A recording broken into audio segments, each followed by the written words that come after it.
The other half is like American, and she is freaking pale. So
back, everyone, to session 13 of Occupation, as we're concluding the Retribution for Terrace arc and getting into some faction and downtime for the crew. A little bit of a recap. After the Yuzon Vong invaded and took the planet of Terrace from the Mandalorians and resisted their kind of the re-invasions, the Mandalorians struck back trying to take Terrace back. The Mandalorians and Mandalore the Exalted felt that it was time for the Yuzon Vong to bleed. It was time for them to know what it was like to lose something. So Mandalore reached out to the crew of Defon the Station, inviting them to get a little bit of retribution for Terrace. With that, the crew was able to make their way to Mandalore the Exalted ship and kind of hear a little bit of his plan. He'd found the location of 3 world ships that was kind of nestled in kind of an unknown region of space with little to no protection from other ships and other kind of resources. They're just kind of stuck out there. And Mandalore decided to assemble a team and bring you guys in to take and destroy each of those world ships. Using your going in without a ship, infiltrating the asteroid field they've been hitting in, and blowing your way onto the ship and making your way to the core to destroy it. With that, Mandalore provided you guys some nice explosives and set you off. You guys were able to make your way through the asteroid field, blowing your way aboard the ship. And aboard the ship, you got to see a little bit more about the Yuzon Vong. Learning that they had a supreme overlord that's behind the 4 commanders that are kind of running the show right now, the 4 leaders of the different sects that are running the show right now. And got to meet and especially with Vars and Val, I should say, interact quite heavily with your own Yuzon Vong, and I'm not sure I'm calling him ally or friend. Friend's probably a bridge too far, but you got to interact with your own Yuzon Vong and Vralik Val, a shaper that was disgraced, but disgraced not by the gods, not by his own body rejecting his enhancements, but by one of his boss, the Shaper, actually poisoning him, causing it to look like he was becoming a shamed one, like the gods had rejected him. And partnering with Vralik, you guys were able to do a couple of big things. The first, you were able to break into the Shaper's den, allowing Dr. Veshnin, a Zerka scientist that you guys reached out, or you guys tried to hit 2 birds in 1 stone with, and got some payment for Zerka to bring along and see if he can find some some additional resources, information, samples about the Yuzon Vong on the travels. But with that, you guys were able to bring him along, take down the Master Shaper, with Vralik proving that he was poisoned, that his shame was not internal but caused by the machinations of his boss, as well as kind of spread your tale. Val had made a pretty strong impression on Vralik, kind of showcasing what Vralik kind of considers true honor and warrior spirit, especially with his duel where he just straight up humiliated one of the Yuzon Vong warriors. And Vralik, even though he was a little bit of a tense ending with some of the group wanting to forcibly take some of his samples, he still parted well and told Val he would tell his story when he made his way back to the Yuzon Vong. With that, the group was able to infiltrate deeper into the world ship, finding its plasma core and set an explosive. And were able to escape by the hair of by the skin of their teeth as they made their way out, and they got to see the world ship explode, hurling debris, destroying this ship that the Yuzon Vong used to cross the stars that held untold thousands of their people. They were able to get retribution for Terrace. And as they made their way out, they saw that Mandalore the Exalted had been able to blow up his world ship as well, though the second strike team did not fare as well with that world ship remaining, as the transports came and picked up the crew and jumped to hyperspace. After a few, about 4 hours in hyperspace, enough time for you guys to kind of patch your wounds, get a chance to rest, and kind of just reconfigure after that. Just dire battle. You all revert to real space in front of Mandalore, the Exalted ship, the Exalted, this black, gold, and red ship that definitely it's got some sheen to it, but it's definitely not one that's been kind of held in reserve. It's seen some battle. It definitely seems like there's a lot paid to making it look nice, paint resources and all that, but it's not. It's definitely a ship that's kind of leading from the front, as Mandalore the Exalted is known to do. And with that, they bring you into the hangar bay and escort you guys into kind of the planning room where you initially plan the assault. And you see Mandalore the Exalted joining you along with his strike force. Armor battered, bits of acid, cuts like from Yuzong Vong amphistaffs, dents from thud bugs covering it. But you see, he even like you gotta see like just through his body language, through his armor, he is like in a celebratory mood. As soon as he sees you guys, you see Vars, he looks at you and kind of like friendly pounds you on the chest with his fist and goes, Vode, you did it. We got blood for terrorists. Those scarheads think they can push us around. We are criffing Mandalorians. They take blood from us, we double it up. It felt good to be on the offensive for once. Griffin, right? We're not meant to defend. We're Mandalorians. We take. 2 for 3 is not bad, I guess. Any idea what happened with the third team? But you kind of see he nods, and he kind of like waves and goes, drinks. And you see him kind of like he takes off his helmet and Varus, have you ever seen Mandalore the Exalted without his helmet? He's not one of like the Jinn sect where they don't take off their helmet at all, but he does seldomly do it in public. I would say no. Yeah, you see like this battle scarred human, like as he comes through, like you see cuts, splashes from blaster fire, like just cut up. He's like middle aged, probably like a little late to middle aged, like probably like late 40s, you'd think. Definitely lived a rough life, but still clearly in shape. He's got kind of like a brownish skin as well, buzz cut on his hair, and he's definitely got kind of like grayish eyes as you see him without his helmet. But you see he kind of reaches out his hand, and one of the droid kind of brings drinks out for the crew. Basically, and Vars, you're probably familiar with this. It's a type of whiskey that Mandalorians brew. It's for those of the palate. It's not the best whiskey. It's very strong. Like you can strip. Some people say you can strip paint, clean your armor, but it's definitely the Mandalorian drink. And you see they kind of fill up the cup, and he waits for you guys to have one, and he goes, "To a fallen," and he kind of chugs it back, and he kind of like pauses for a moment and goes, "We heard from the scouts. They encountered heavy resistance. Unfortunately, they weren't able to elude the patrols within the ship, and it sounds like they were caught in a room by the Dovin basils and pretty much squashed to the ground." And you see, he kind of like refills his cup, and this time just kind of pours a little bit out for them and goes, "While they may not have blown the ship, they will be remembered." We nearly met our end the same way. And you see kind of at that, he looks around and goes, "Where's the droid that was with you? The Zerka?" With that, Vars will reach into what I assume is his. Yeah, he's got. That's right. I've got a backpack. Reach into his backpack and pull out the head.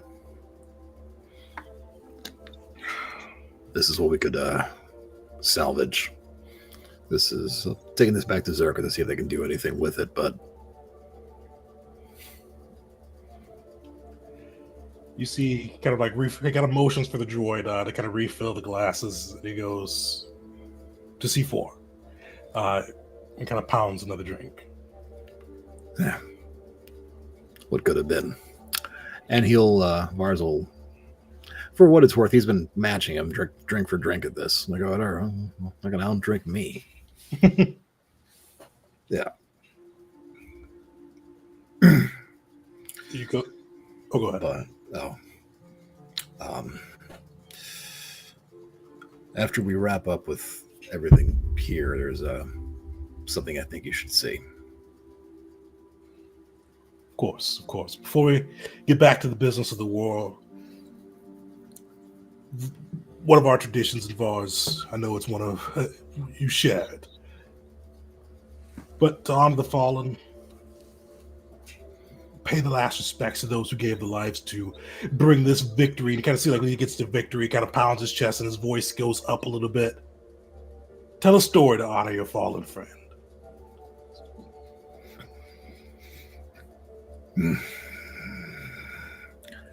Vars is gonna just look over at Malachi for a moment.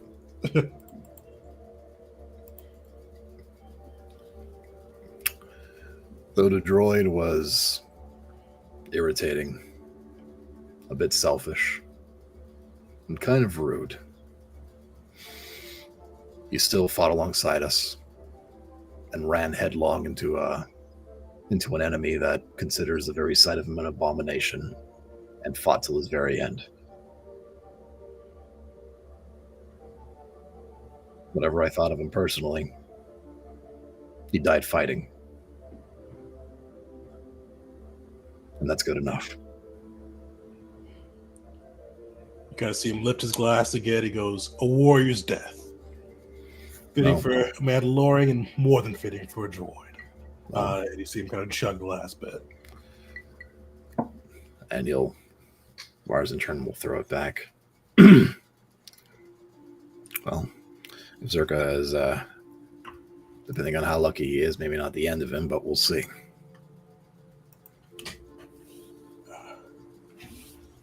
Hopefully the odds will be in your favor there. But you kind of see like he puts his helmet back on. You can see his posture, and he wasn't slouching before, but you kind of see him like almost like he takes on the role a little bit. Like you saw him take his helmet off, it seemed like he kind of like not deflated, but became a normal person. But you see as he puts the helmet back on, you see him stand like almost taller than his full height, and you see. You said you had something to show me. Okay, I think we're good. Yeah, it's I don't know how your foray into the world ship went, but we had a good opportunity to speak with a shaper at length. You were able to interrogate one of them? That's not the word I'd use, but actually just speak. It was a interesting set of circumstances that led to his willingness to point us toward the correct location for the bomb. And frankly, we were lucky. Without his help, we might have perished. That is good fortune. Did he die in the explosion? Unlikely. He knew that we were there to blow up the ship, and he let it happen. Well, I'm glad that you encountered a traitor. It seems like it helped make your mission a little easier. Yeah.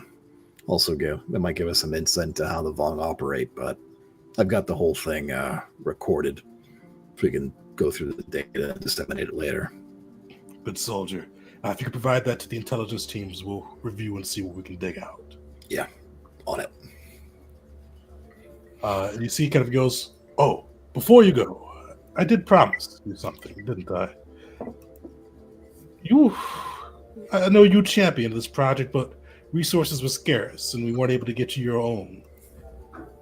Are you ready to have your own Basilisk droid join to find the station?" If his helmet could smile, it would. But Vars stands up straighter and nods very, very sharply. I'm eager to see what it can do against the Vong firsthand. Hopefully that racks up a number of kills with those Scarheads. They can push around the Jedi. They can push. You kind of see him like nods, nods over to Malachi. They can push around the Sith, but we are Mandalorians. They push, we push.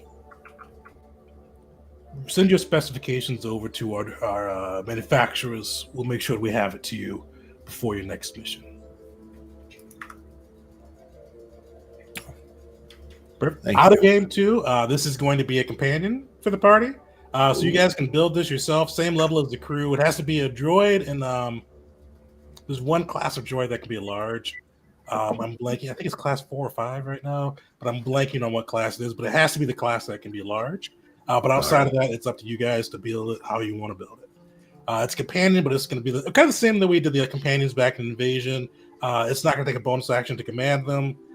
One of you guys can play them, and pretty much it. Oh, and also if you guys do find a way to get another companion, you can only have one companion with you per mission. Okay.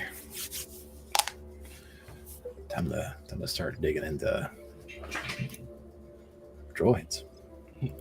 Time to get an apprentice. It's a whole thing, right? Just an apprentice, apprenticing an apprentice, apprenticing an apprentice, and then all getting together to kill a master. What you guys don't know is that C4 was secretly my apprentice. That's why you struck him down.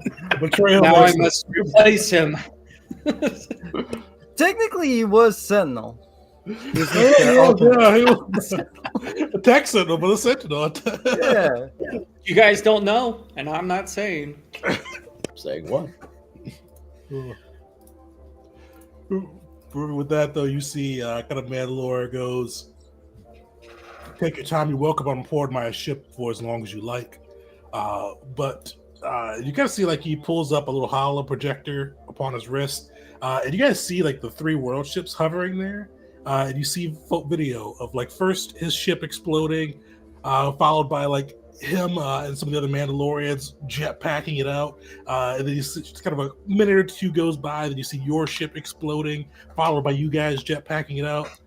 He goes, I know the droid was the one for messaging, we'll say. But is there any message you'd want to send to the galaxy at this momentous day? I will let everybody know that it was not just the Mandalorians here, but the Fonda Station as well that made them pay the blood price. That when we stand together, we can stand tall. And the Vong are not some undefeatable entity. They can be taken down, and if we all stand together, they will. Vars, give me your choice of a charisma skill. It could be just outside of deception, persuasion, intimidation, or performance. Oh, it'd be so messed up to do deception. Actually, guys, I don't believe any of this shit. I mean, to be fair, we're having to put a positive spin on the fact that we just killed countless equivalent of civilians on the Vong side. Dang! Nice. That is one of those things. It kind of depends on who you're asking for that. Mandalorians, Dominion, yeah, that's a legitimate target. The Republic, though, the Republic's outside, like they're kind of like sitting out the war right now. That could be a war crime. Well, I mean, from the Vong's own admission, they don't understand what a non-combatant is. In their eyes, they're all combatants. So every Vong is a viable target.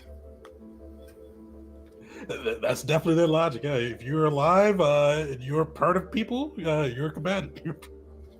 So okay, if they will, if they're not gonna, no point in fighting with one arm behind our back if they're not going to.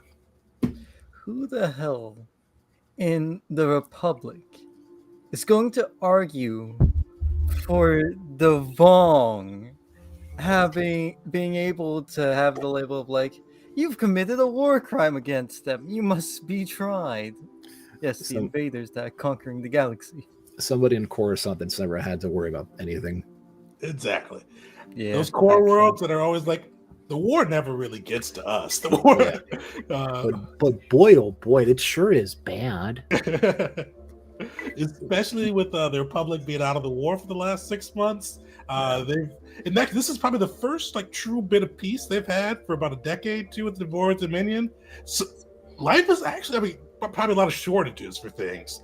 But outside of shortages and some economic hardships, life's probably better for them than it has been in some time. For now, yeah. But with that, minus the Civil War. The Shah. Var's, I'm not sure if you know this with Mandalore, but he's definitely one for kind of on the spot recording too. He's a great warrior, but he definitely has an oversized ego in spreading his message. Like he named himself the Exalted. So he's definitely not one for modesty. But you do see as he holds his wrist up, he does catch kind of your speech there, and he goes, "It'll go nicely with the messaging that we sent out for this." Yeah. Lars, he kind of wraps his chest. You've done your duty. If there's anything we can do to assist you, let us know. But know that despite the failings at Terrace, you've more than made up for it.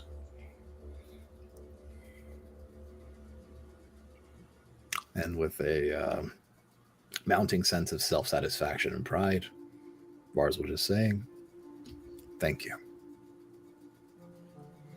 And wrap his chest. Why not? He's into it. Hell yeah. You see with that kind of Mandalore the Exalted goes back, like you see kind of as soon as he turns around, like aides, other warriors, and everybody kind of starts coming up to him, like reports, vying for his attention as he kind of goes back into leading the nation. And you guys can definitely tell, like he still has like the same straight posture, but no insight roll necessary. While he loves being a leader, he likes leading from the front lines. Doing the administration piece is not really something he super enjoys about being a leader. But you see, he kind of gets swarmed up in it as he heads back away. But before you guys leave the ship, Burger we're not going to introduce Burger's new PC yet, but we're going to say goodbye to Dr. Veshnin. You see kind of the Athorian doctor that Zerka provided. On the condition that you bring him back alive, and for a bit that looked real. It didn't seem like it was going to happen. It didn't seem like any of us were going to come back alive. But yeah. Vishnu's going to flag down the group very quickly, a bit nervously too, having come from the life or death situation, barely made it out, and being surrounded by Mandalorians. I imagine that despite the festivities and celebration, he's not had a moment to come down yet. But once he gets, at the very least, the Vars and Malachi around, he'll start.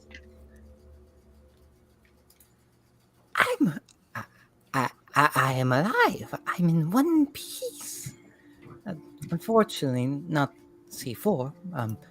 I wanted to quickly mention, not the main thing, but if you can get any of those parts to President Aaron, I believe he should pay you for them. And if he doesn't, try to get them too.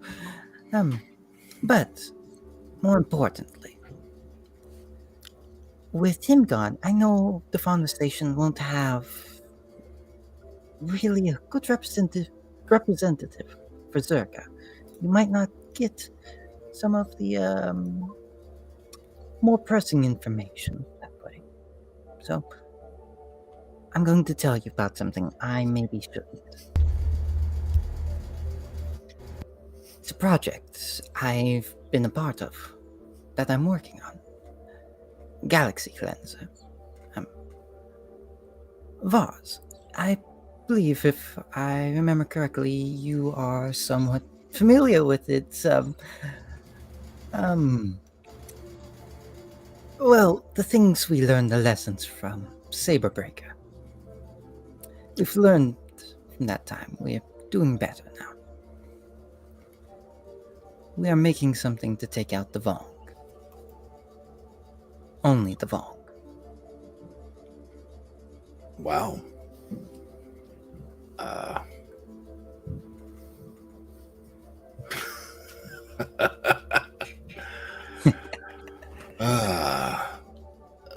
Vars just looks, I don't know, almost. He's not sure how to feel about this. It's just a lot went wrong with the original Saberbreaker, and the Vong are good at being spies. Really good. Not good enough for this. And with the confirmation that they have their own, they even have their own poisons to make their implants just be rejected by them. This is big. This is really big. Please, please pursue this.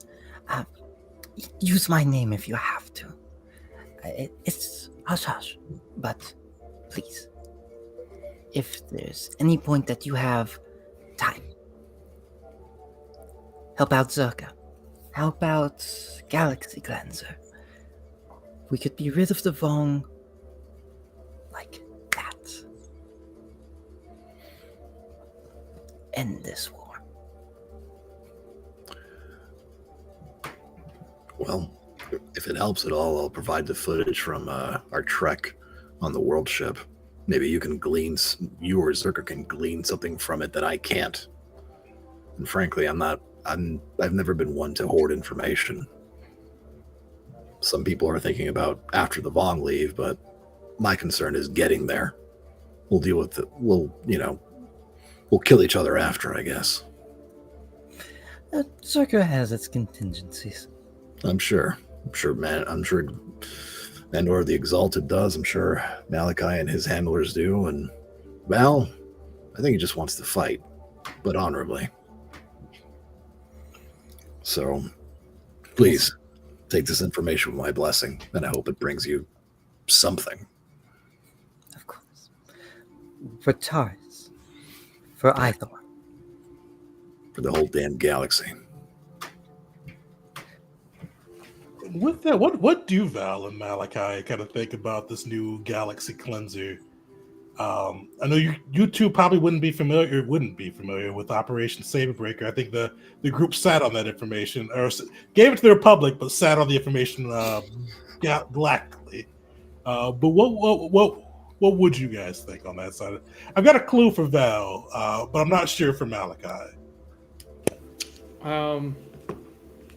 I wouldn't interrupt in the middle of the conversation of it being mentioned, but definitely on the way back to ship to find the station and whatnot, I would be curious, and I would pull Vars aside and ask, Saberbreaker, what is this? What was it? Oof. Well,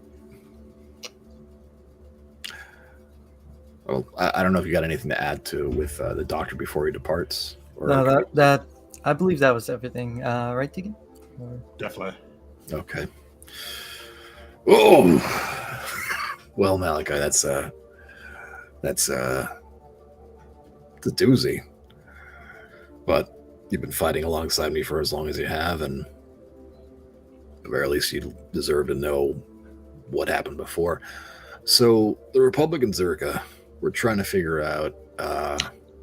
I'm sure you remember the last Chancellor for the Republic. He hated the Jedi, something fierce, and always, treated them as a potential enemy. And if the Dominion wasn't around, he probably would have gone after the Jedi themselves. So between themselves and Zerka, they were coming up with this program to target Force users specifically. I forget the specifics. It was some sort of disease or breaking the Force. It's been a bit. It really has. And they didn't get too far with it. Thankfully, we were able to kind of intervene before the Vong got hold of it. I'm blanking right now. Where did that information end up? You guys gave it to the Republic. You gave it to the Jedi, actually, too. So the Jedi knew about it. You gave it to the Republic. And then Zerka knew that, because Zerka sent you out there to deal with it.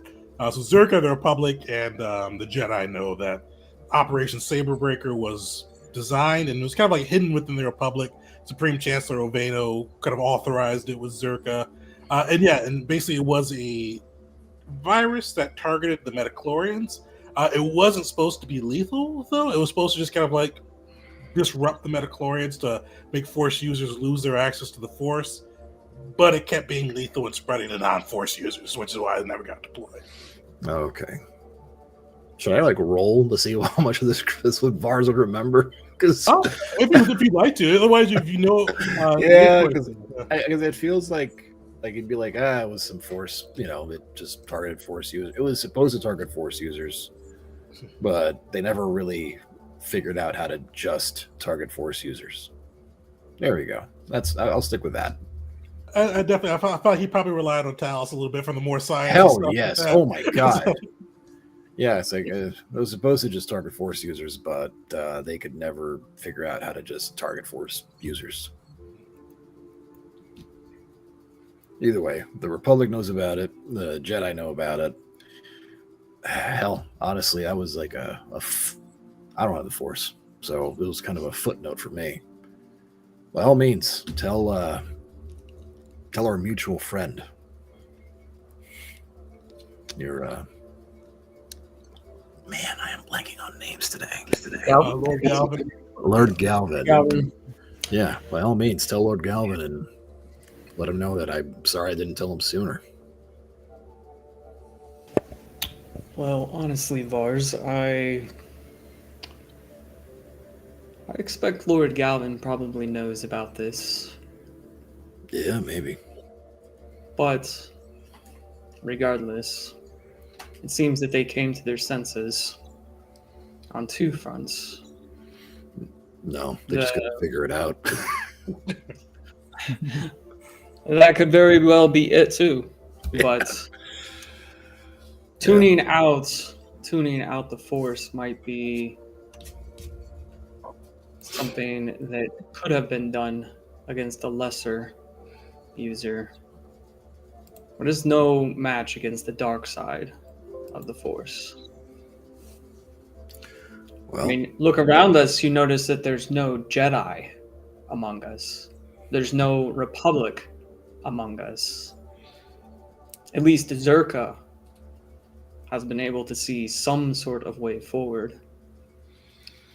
And I expect that they've kept this research on hand and that it'll come up again in the aftermath of however this plays out. But I have confidence in our ability to take out this threat.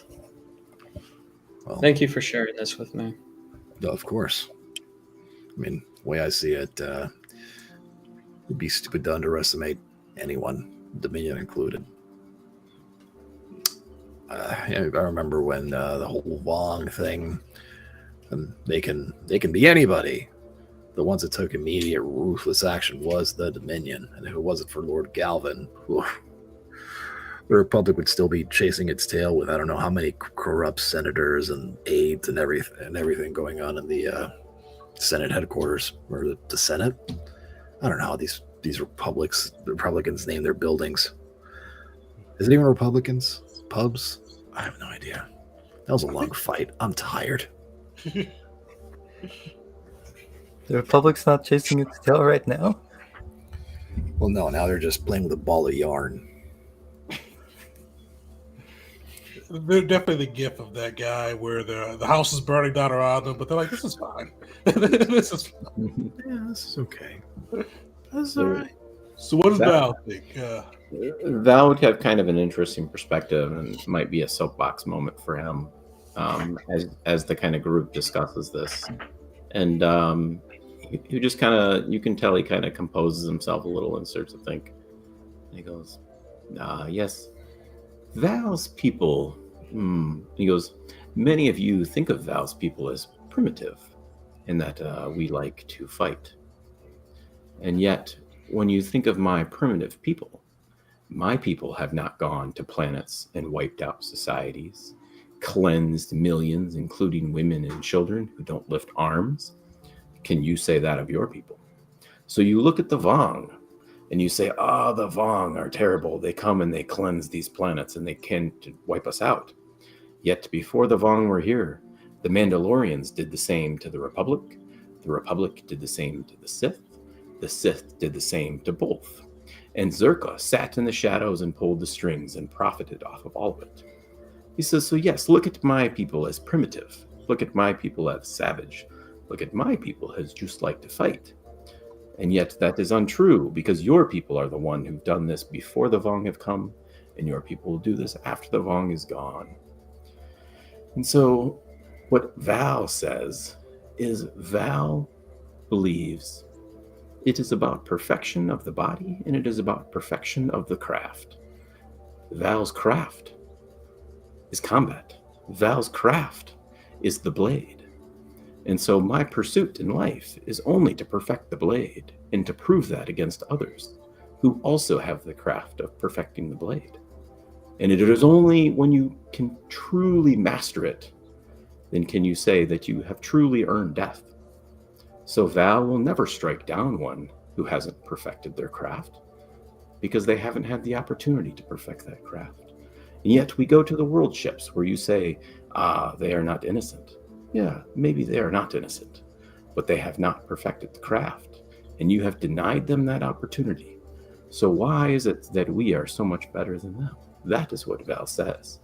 But Val also understands the necessity and the need, because the Yusong Vong will come and destroy us all, including Val's people. And Val understands this, and so Val will fight. But there is no honor in this fight. And that is what Val says. Well, it feels like the Vong forsook their honor the moment they destroyed a planet to make their announcement of their arrival to the galaxy. I view them as less worthy of honor than than any sentient I've ever come across. I understand. At least I think I do. Yeah, it is true they have forsook their honor. They have an honor of a sense. They just don't have the same sense of honor that Val has, much as the Mandalorian people do not share my sense of honor. But the Mandalorians do have honor.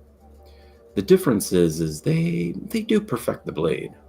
So Val doesn't mind testing the blade against them. It's a perk. No. Blade, blaster, missile. But yeah, I get your meaning.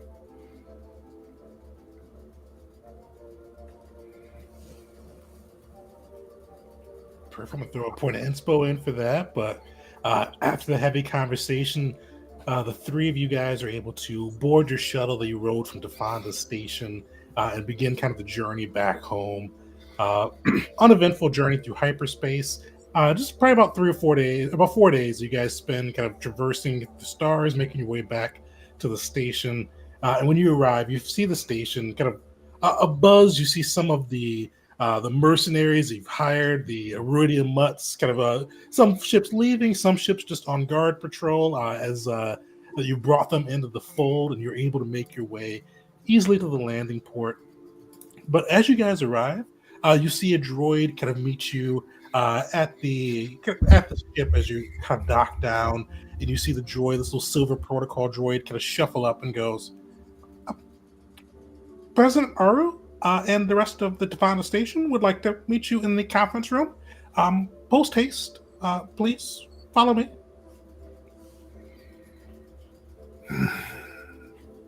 All right.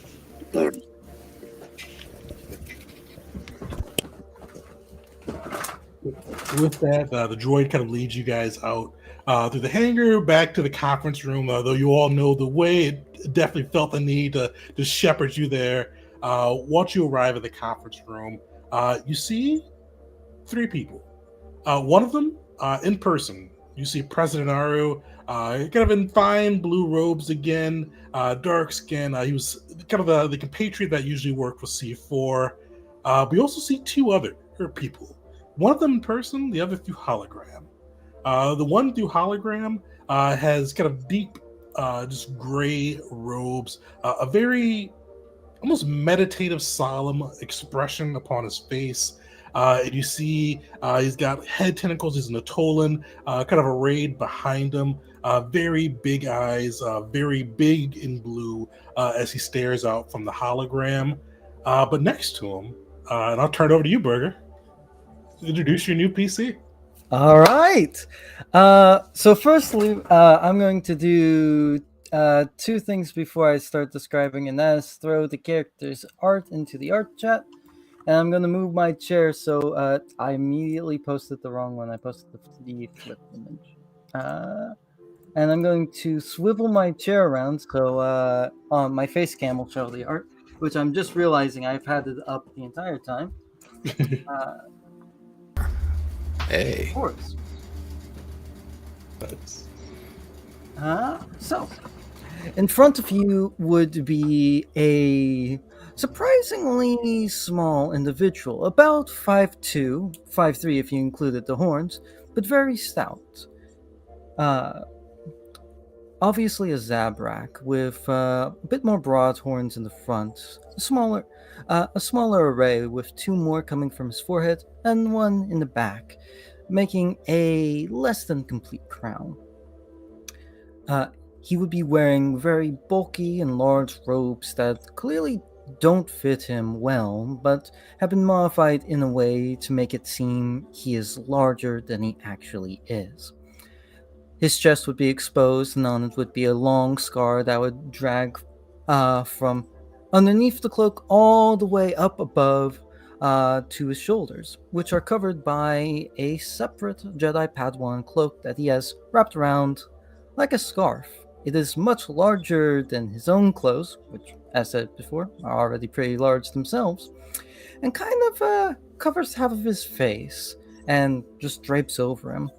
You'd see him compulsively and very much without really thinking about it, holding on to the sleeve of it. His face would still be flat though, deadpan, very neutral, expressionless, or at the very least, an expression that would come on it would be more so a micro one. His body, what you can see of it, is gaunt, a bit thinner, leaner, and only broad around the shoulders and chest, which is the only things that his robes really expose. To his side, the last thing I'll kind of point out is his lightsaber, which the handle of which looks more like a club as it is right now. It's the scale on the image there. It is far too large for him. As is right now, it is simply far too large for him. It looks modified a little bit, and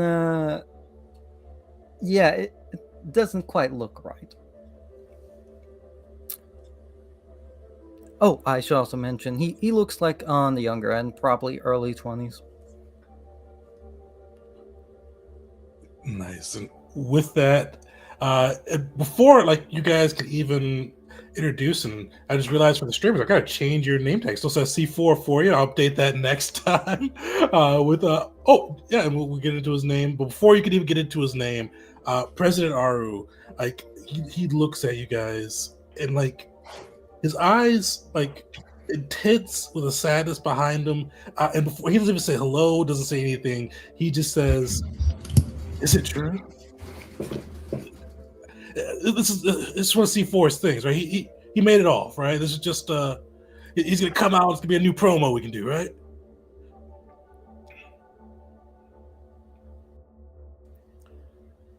You muted. Oh, Vars, you're muted. Malachi ignores the question and glides across the room and sits opposite the Jedi.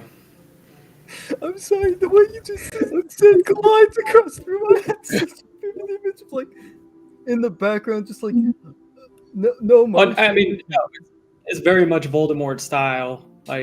My robes, my Sith robes are tattered and flowing and everything. Think death robes just flowing behind me, and you can't see my feet.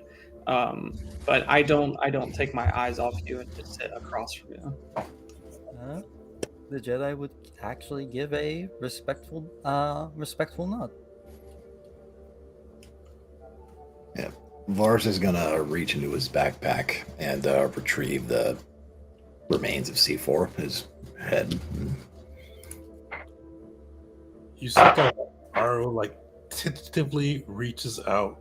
It kind of grabs the head, and you kind of see him look at it, and you see him blink a number of times, as he's trying to blink back tears, and he goes,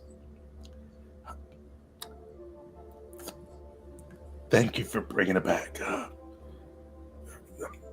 this guy, we came up together.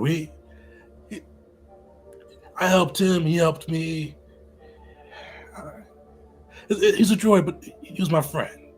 If you know. It seems you were really close with C4, President. Use this anger. Use this pain. And I don't take my eyes off of the Jedi. Let it motivate your next move forward.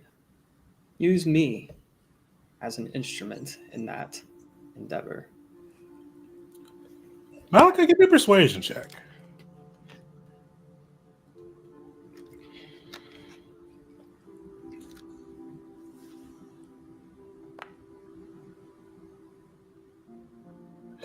You see, he looks at C4, looks at you.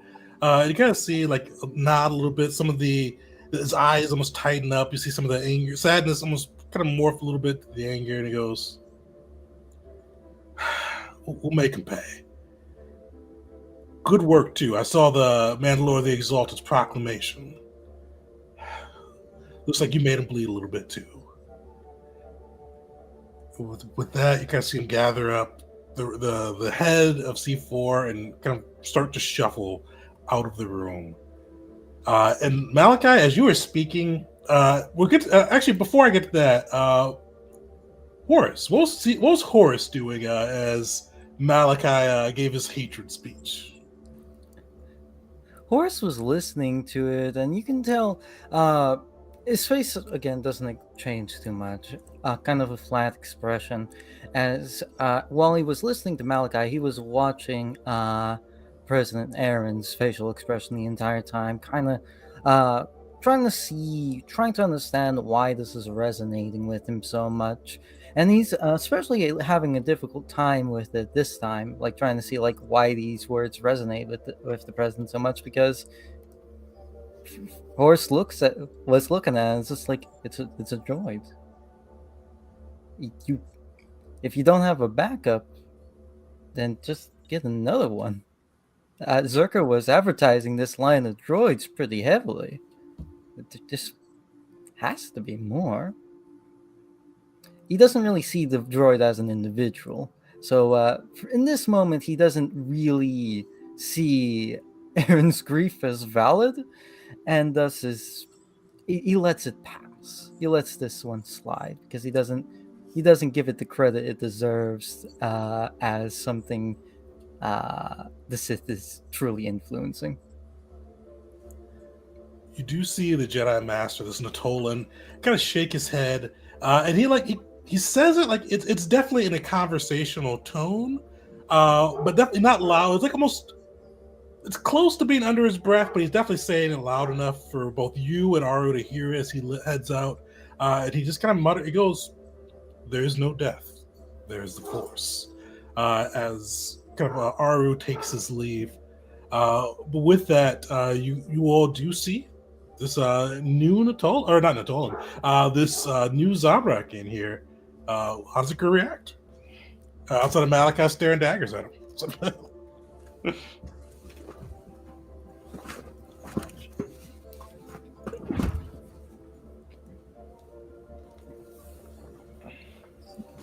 Can you hear me okay? We can hear you now, yeah? Okay.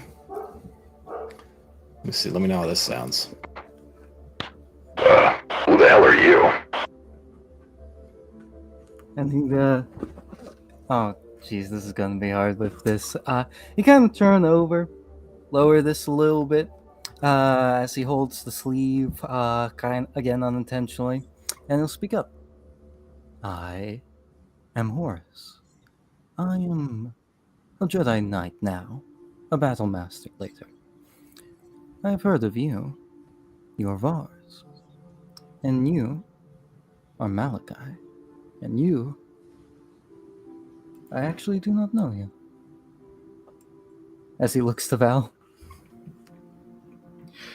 You can say, like, Val's, like, offended, like, And so Val will introduce himself and say, "Ah, yes, I am Val, Hunter of Hunters. Surely you have heard of Val.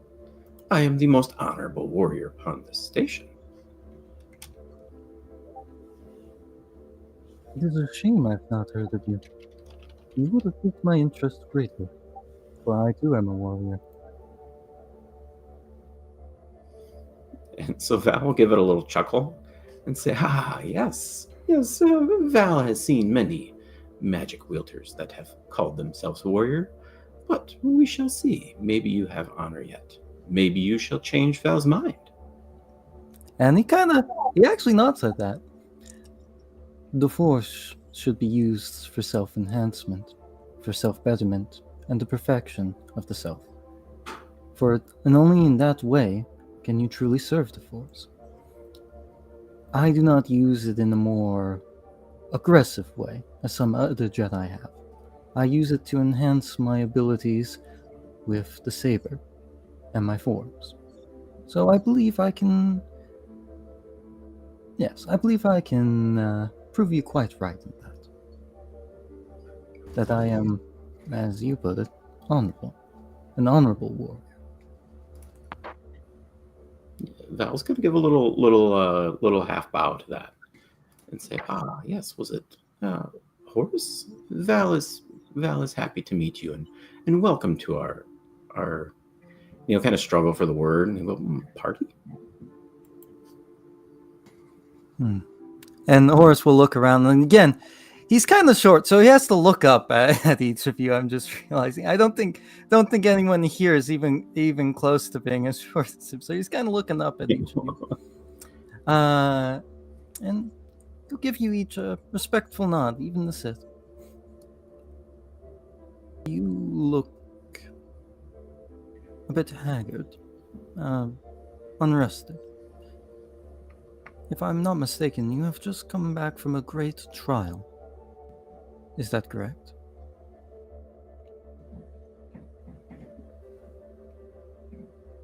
Oh, muted.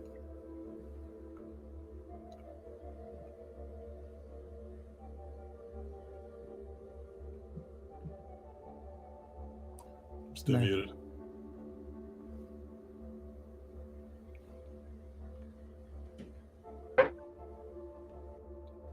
You heard a bit of noise.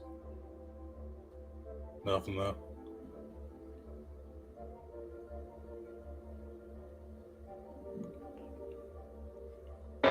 Okay. Malachi, Val, what are you guys thinking?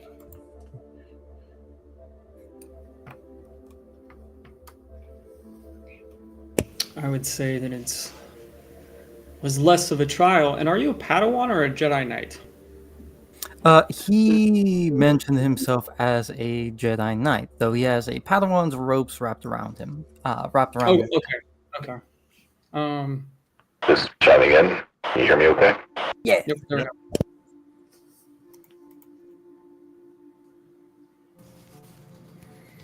Yeah, so Malachi would kind of chime in as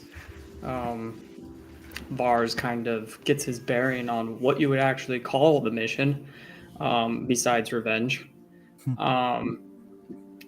Which Malachi is full all about. But less of a trial and more of a victory. In that case, I am eager to hear about it. I am new to here, to the Fawn Station. I hope that I can more correctly click into this group you have. I am here to represent the Jedi's interests, but foremost, I am also here to keep each of you alive, best I can, to defend you and the galaxy at large. I hope that you accept this help. And if you will allow me, I will extend this aid to you now, even, through the Force.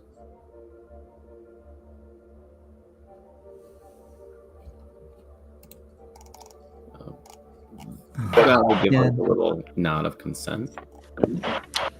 Of course, Jedi. Show us what you can do as a servant of the Force. Horus doesn't quite catch the venom in that, and instead he smiles at that, kind of nods, accepting that title almost as a compliment. And he will cast a 5th level power. Starting strong, huh? Yeah, I took the feat that gives you a singular 5th level power you can cast once per long rest. I was just about to ask about that, but how'd you get a 5th level power? But all right. What was I? But I remember looking at that over the casting specialist. I'm about to do some real cool here. So improve force barrier. Choose 12 creatures. One of them can include yourself.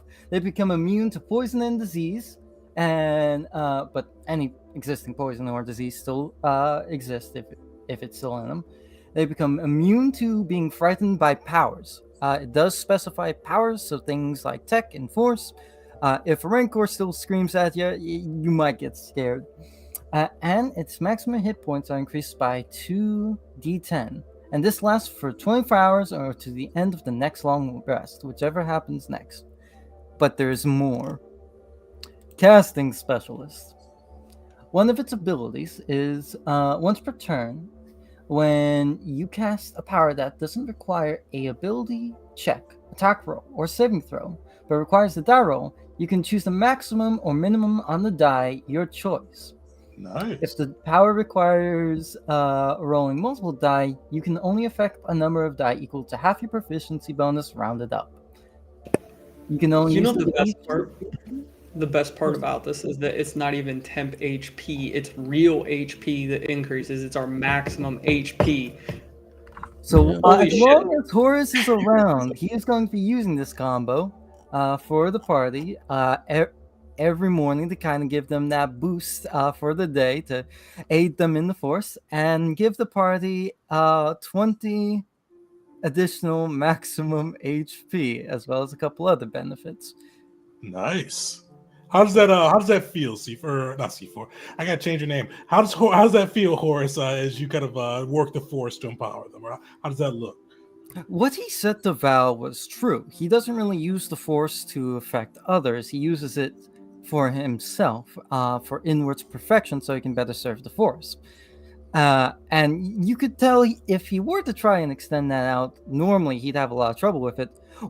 Exactly what he's doing is just taking what's in himself and just extending it outwards, almost like an aura or a radius. And he imbues his own vitality into you. And for a moment, you get to feel what Horus feels. This almost indomitable, unbreaking will, and that is subservient to the will of the Force. It's him trying to almost embody the will of the Force and apply that to you. And it just bolsters and bolsters. And of course, I should also mention with Counselor, though this probably won't ever get any real play, I took Way of Ashla, meaning whenever I cast a power like this, for 1 minute, a creature can get more max HP equal to the spell's level, and he will give that to the Sith. And it's a gesture of good nature. You guys see, kind of feel this force, kind of the Horus's will and kind of the subservience of the force fill you. You see the Natolan Jedi Master on the other end just nod and go, and kind of like looking back at Malachi. He didn't miss the servant dig. Unfortunately, he goes, "We all serve the force in our own way." As C4 Horus's power fills the group.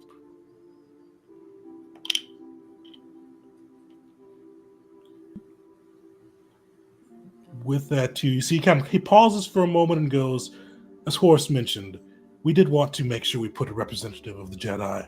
You all have done, I can't see him pause, he goes, impressive work. Especially Dambaran, taking out the commander of the Yuzon Vong and recruiting the Eroidian Mutts, that was a blow well struck. You all both defended the people of the galaxy and took out a major threat. The Jedi were very moved by this. Though, and I cannot speak for Horus, the Council was worried about your latest actions. The death of civilians is a path quickly to fall to the dark side.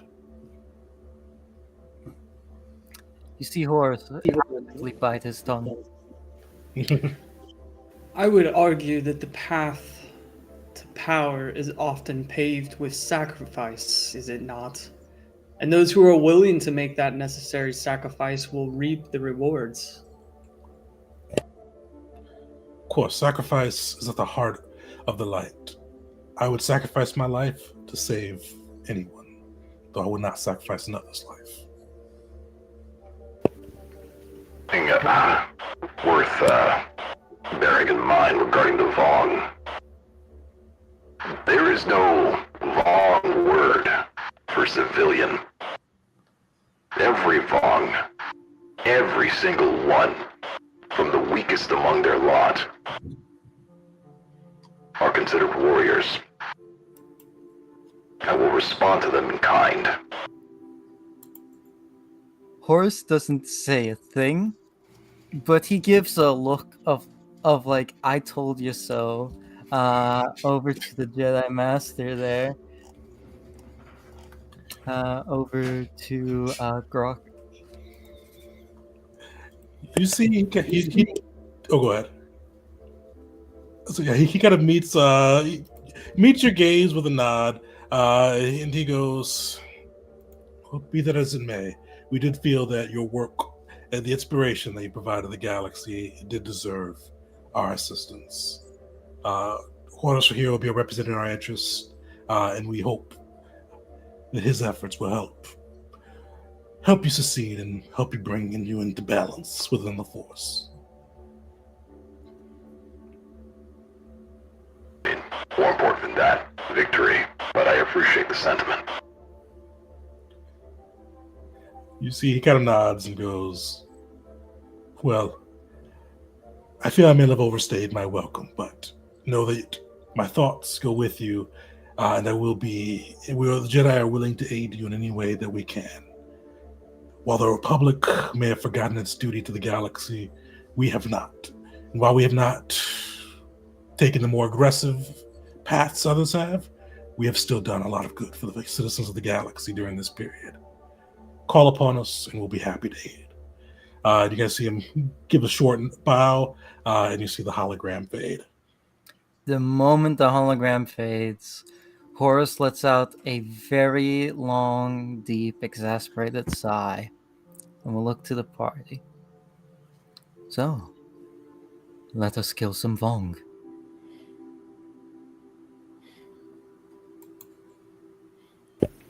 Hell yeah.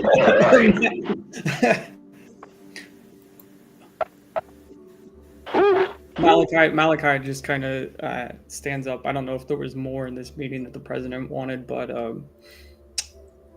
he just stands up at the end of that, and he looks to the Jedi, and he kind of holds up his hands, that are also like pale and gaunt, kind of the way that you described yourself. Also, his fingernails are black, and he's got some scars that can be made out on his skin. And he's looking down and kind of seeing the aura of power that you've kind of instilled in everybody, and more so in him, the increase of vitality. And he goes, and he looks over to you and he says, light is temporary and darkness is eternal. And then he'll just leave the room. Horus will actually stop him for a moment.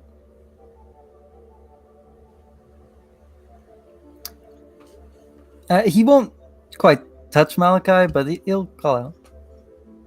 On the battlefield, we would be adversaries, as the Sith and the Jedi have been adversaries for many, many, many generations. However, here, on the Fonda, we are allies, and though our views on the Force are contradictory, I hope to bring you to the light, just as I am certain you wish to bring me to the dark. At the very least, I would be disappointed if you did not try. I look forward to the debates we will be raising together, and I look forward to your eventual acceptance of the Force as it is. And I might want to also mention Horus's aura in the Force, because that's Yeah. contradictory to what he just said. I was actually about to ask. So Horus looks calm on the outside. His demeanor has been very flat. He's had very little expression. He's every movement he's done has been very minimal.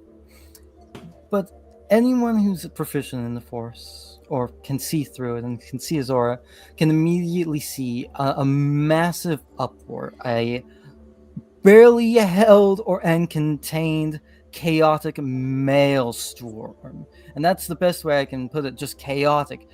Back and forth, up and down, expanding, contracting. It is constant, contained by a thread. However, it does not sway into the dark.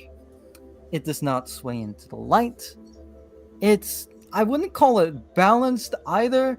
It's more like when you have a tug of war and you're pulling the rope, right? It's kind of stuck there, maybe shaking a little bit. It's not going either way at the moment.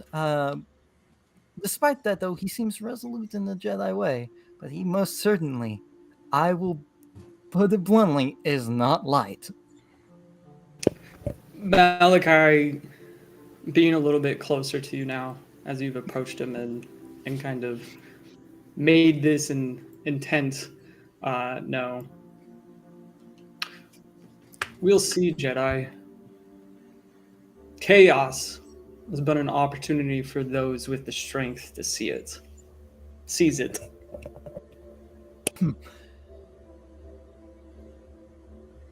No, I actually don't quite have a response to that one. Your point. And he'll give a slight chuckle. A little half grin on his face. Look, you guys can debate all the religion crap you want. I feel like I'm 10 years younger and on glitter stim. You do that all the time. You got a friend in me. Oh, yes. Seriously, out of game? Holy crap. That's intense, man. Yeah. That would have been the play with either the engineer or the counselor, but man, Tegan, if you ever want me to not do that, to tone that one in particular down and just roll the dice, please do say. It is a powerful combination. Don't worry about it. Tegan just added 50 HP to every single creature that he's created now. So No, HP sponges are bad. I added extra die to the tax. There you go. Nobody wants to hear from me. Nobody wants to. Oh, look, trophy wins are 48 now. Who would have thought? But Horse will actually mention something. I am more so proficient in aiding myself.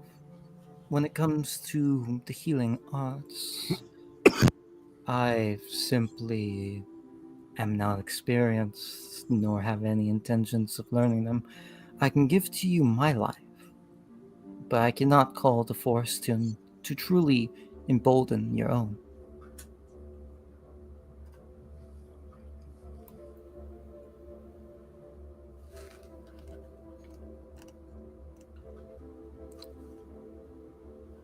Muted again. Oh, you're muted, Bars.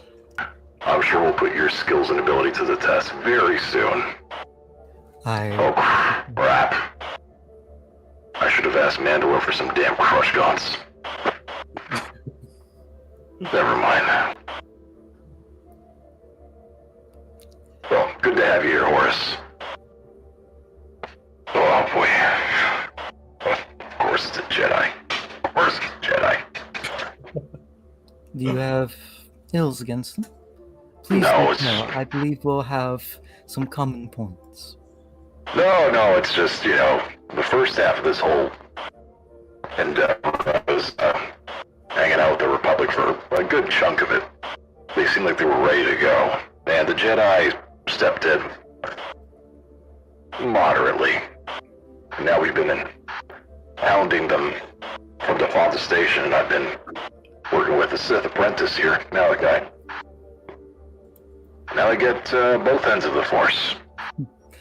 Back then, you had the best Jedi that could be available to you. Right now. And he kind of gestures to himself a little bit, letting a smile creep across his face. The best Jedi is available. Well, the fact that you're eager about killing Vaughn is a yes. The That's all I fact needed that to the hear. Jedi extend the rights of living beings to the Vong is a no. At least to me. They feel no force. They are not living beings. Well, they can die, but they are not living.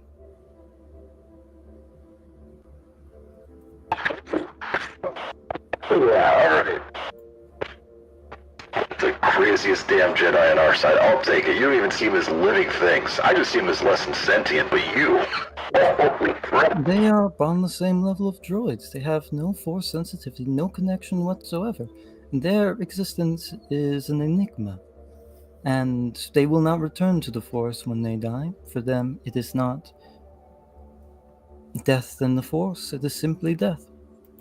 Their false religion, nothing but hokey tricks. Science gone wrong. In the end, we will wipe them from the galaxy. And we will be none the lesser for it. The Force will guide us to so, I am certain. Congrats on making Damn, that's some cold. I'm this out of character. That is cold as shit. Yep. My new apprentice rises. I was like, oh, it's gonna be a Jedi. All right, good. We're gonna have to balance between good and evil. No. The Vong are less than droids. Hell yeah.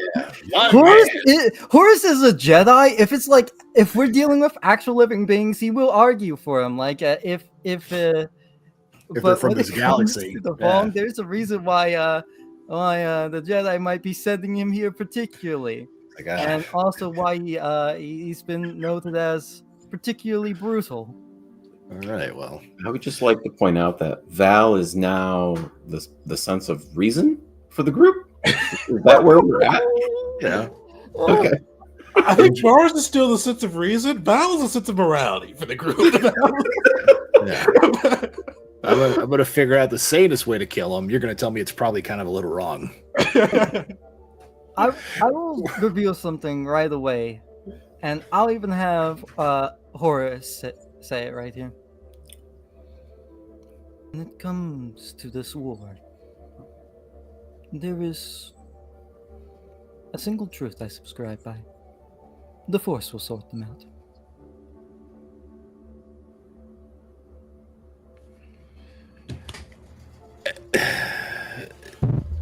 Please do not tell Master Grok I said that.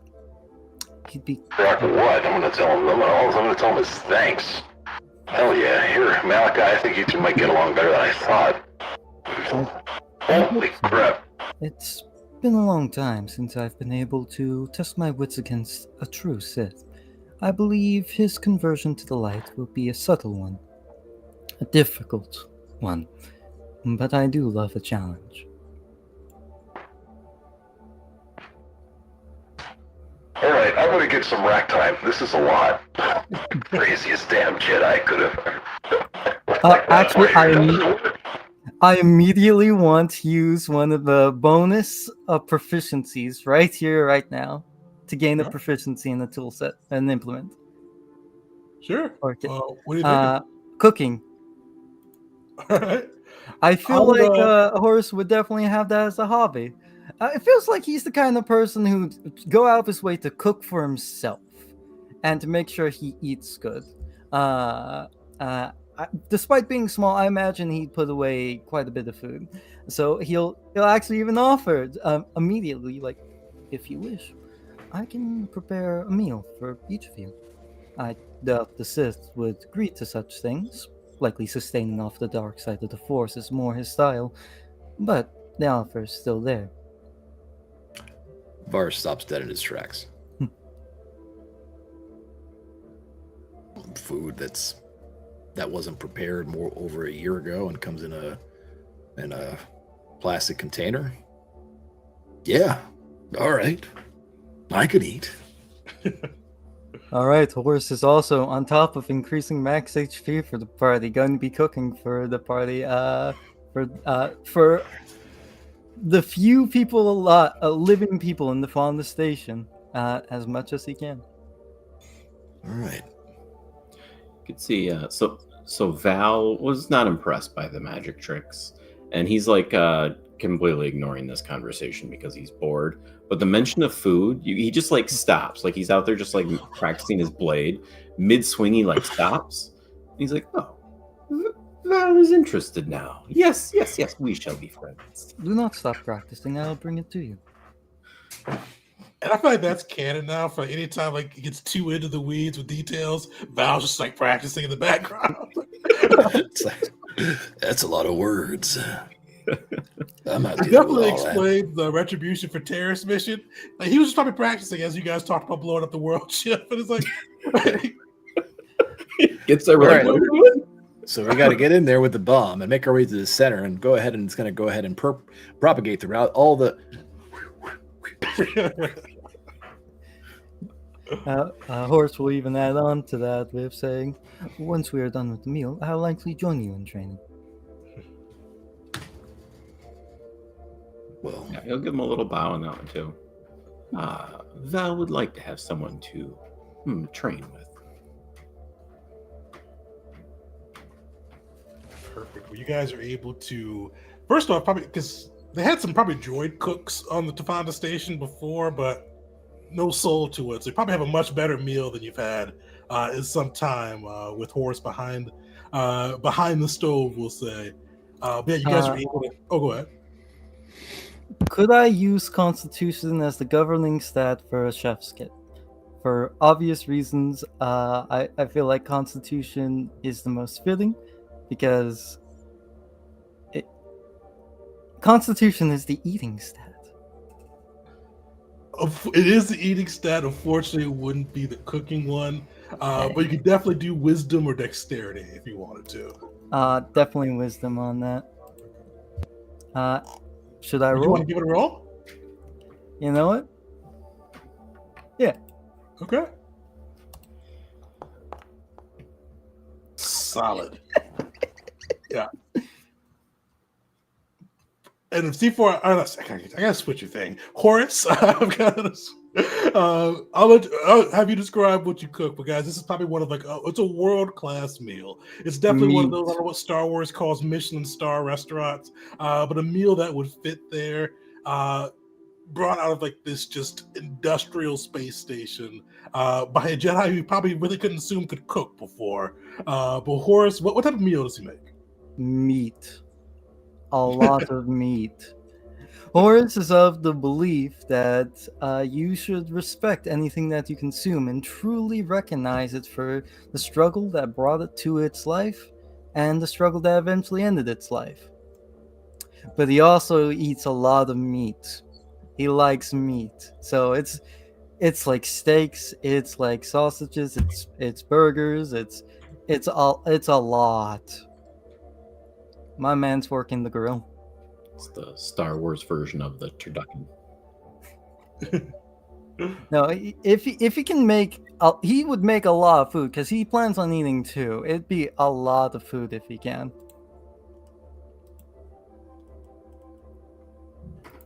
Perfect. You guys have racks of different meats to consume. Definitely a hearty meal there to kind of invigorate you. We're going to take a quick break, but we're going to get back into doing faction rounds and downtime. So same thing, you'll have 2 weeks of downtime, which you could spend to whatever you like, but there will be faction prompts in case you want to spend a week assisting your home faction or even doing something to improve the Tafanda Station faction, which actually let me do two things. Let me add in your, because you got a half a die improvement for assisting the Mandalorians. So you guys just need 3 successes to bump you up to to your next die there. You guys are currently at a 2d10, I believe. You are at a 2d10, so that would bump you up to a 3d10 if you are able to get those 3 successes in the next round. But yeah, we'll take a quick 5-minute. Oh, also add 5,000 credits apiece for being able to escort Dr. Veshnin back and keep him safe. So Zerka kind of distributes that pretty promptly into your guys' accounts. So note that down. And then, think of any downtimes you want to do for kind of your week. And then, we'll be back in about 5 minutes to see how that goes.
Welcome back, everyone, to part 2 of Occupation Session 13.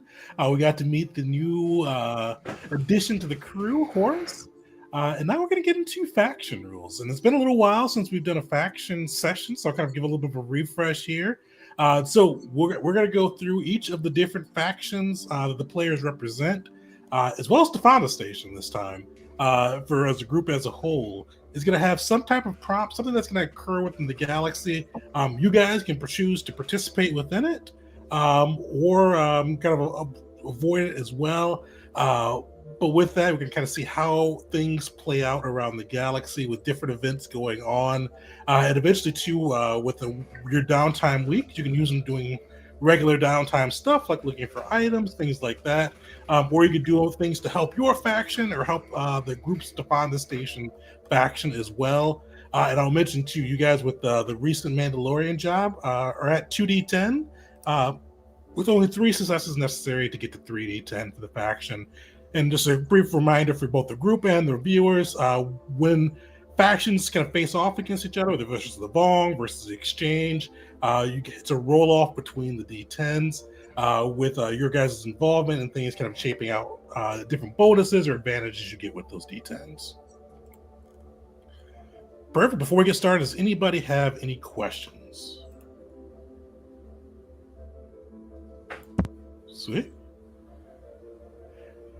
So who wants to go first, actually? And with this, we're just kind of that first week with the faction prompt, and then we'll get into the next week after we go through everybody. But who wants to kick it off and hear kind of what's going on with their faction? Horace will lead the charge. So you settle into Savannah Station, but the next morning you do get like an urgent holocomm from Master Grok. You see them tolling there, kind of the serene Jedi face on, but you do see kind of the slightest twitch of his head tail, and he goes, "Jedi Horse, we need your assistance. We've heard of a tragedy that's going to take place on Chrysalis.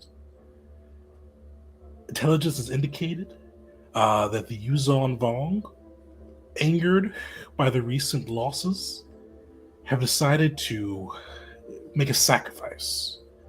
They've gathered up all of the, and also too, with this Chrysalis, it is in Yuzon Vong space. It is, where is that at? But it's one that's recently captured by the Yuzon Vong over in sector, I think 16, under I believe, or under K. So over there. It's recently captured by the Yuzon Vong. They took the planet. They didn't wipe out the people. They've been kind of enslaving the people on the planet. But you do hear from Master Grok that he goes, angered by the Founder Station's recent actions, in order to win favor with the gods, we've heard that they plan to sacrifice the civilians upon the planet. All of the refugees, all of the people that were stuck there after it was taken from the Republic will be lost in a moment. We are organizing a task force, and we wish you to lead it to help make your way on the planet and break through kind of the Yuzon Vong blockade and rescue as many of the people as we can and secret them to safety." So you assigned me to a task of aiding the Fonda Station, and immediately realized you needed my help still. You see, like, with that, like, his head tail, like, it was kind of like, not a little twitchy before, kind of moderate. You could definitely see he was distressed by these events. You see, like, it curls for a second before he takes a deep breath, and just, like, his head tail straightened back out. And he goes, "Pride is the path to the dark side. There have been rumors, Horace. I trust you with my life, but we cannot give in to the emotions that may lead lesser beings to fall to the dark. Remember that." I will not fall to the dark. I have survived far too much. I will not join the dark. But on to the matter of trust. You said you wanted me to lead men. Those men will not trust me. Be they Jedi or else, depending on how desperate we've gotten, they will not trust me. You know, given my reputation, even with the other members of the Fonda station by my side, that lack of trust may lead to more death if they decide to, well, do what I do and improvise. You see, he kind of nods, his head twirls, kind of like swirl a bit, and he goes, "Unfortunately, that is what we need, is that improvisation. Well, they may not trust you implicitly. You have had many accomplishments, and your resolve to fight has been noted among the Jedi and our supporters. Even if you don't want to take command, we would be happy to have you alongside us as we make our way and save those trapped at Chrysalis."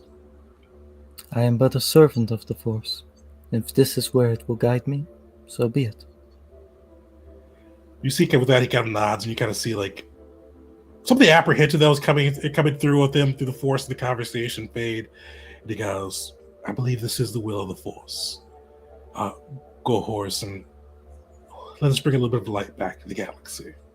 What is the point of this mission? To rescue the civilians and not let them be sacrificed to the Vong, to the cruel gods that Vong believe they serve." To what degree? As many as you are able to.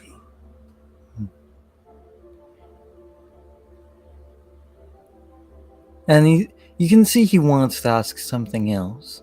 Something that would probably not be smiled upon, but he doesn't. He just takes that immediately, remembering the exact kind of like back and forth between Master Grok and Malachi of like sacrifice.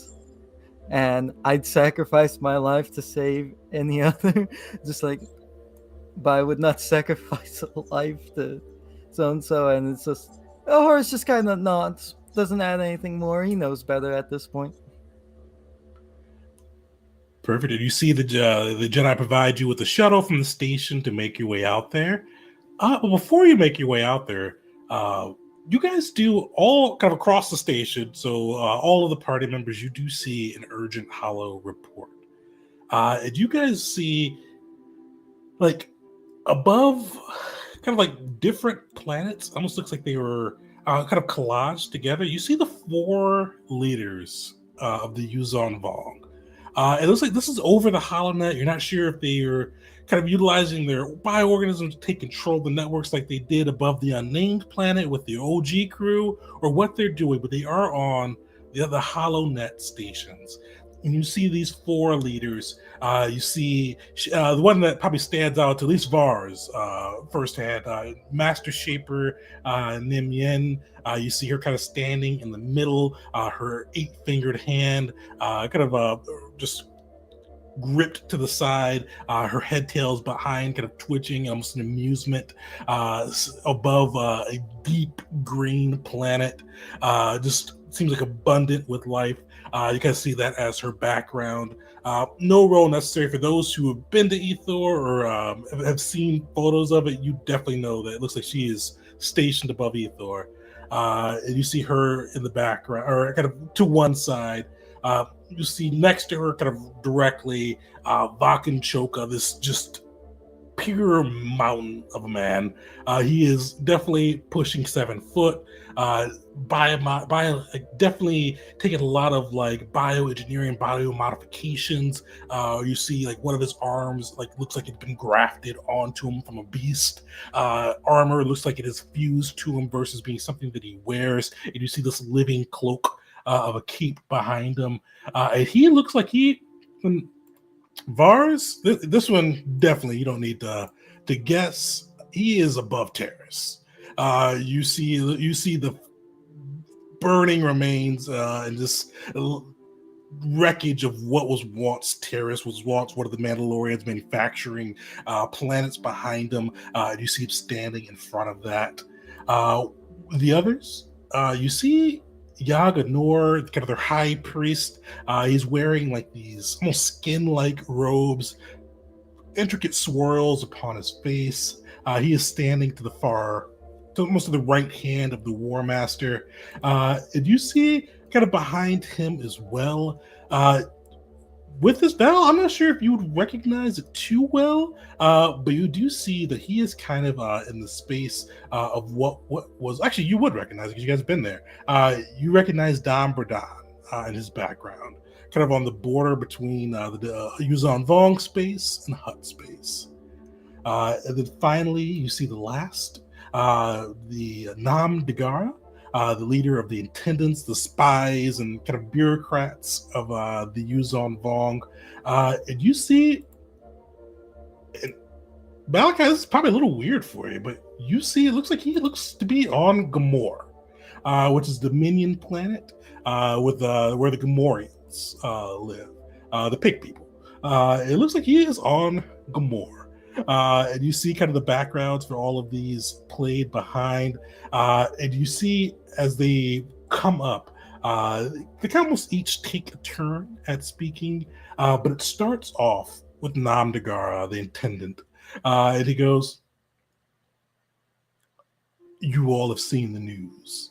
The cowards, the Mandalorians, and their allies from Tafanda Station have destroyed 2 of our world ships. We know some may claim this a victory, but this cowardice will have cruel outcomes for your people." And you see as he speaks, kind of a moment later, it kind of pans over to Vakan Choka, the War Master, and his voice kind of more gravelly, and he stands to his full height. "We will make you bleed for the pain that you have caused. We will burn planets. We will drop moons. We will bring the pain. And know when we bring this pain, we do it not only to bring you closer to our gods, we do it because the Mandalorians and Tafanda Station have willed it so. They are the cause for your pain." And you kind of see it flip again, where it kind of goes to the priest. And you see kind of his flowing skin-like robes go through. "But do not fret. This pain will bring you closer to the gods, bring you closer to true enlightenment. These sacrifices will let you know true peace. Do not fight us. Become one of us, and we will show you our true protection. We will extend to you our," you kind of see him like he just pauses, "our grace." And then finally you do see the Master Shaper and Nemyen go, "But if you refuse, we have new designs, new weapons, and we will not hesitate to release these across the galaxy so that you may know the price of defiance. Still ally with the Tafanda Station and the Mandalorians, and you will know doom." And you see kind of like they all kind of pans back out to all of them. And you see kind of they all kind of cross their arms across their shoulders, and then their transmission cuts out. They set out a recruitment and slender video, and it was damn good. That's entirely out of character, I should say, for obvious reasons. The Vong pulling people in with this one.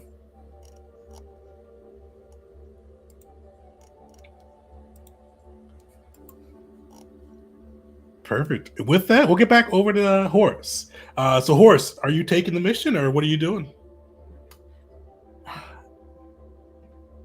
I'm gonna be honest. The moment he saw the broadcast was wrong, someone else is gonna need to catch him up on this. He looks at it, turns it off, keeps go on.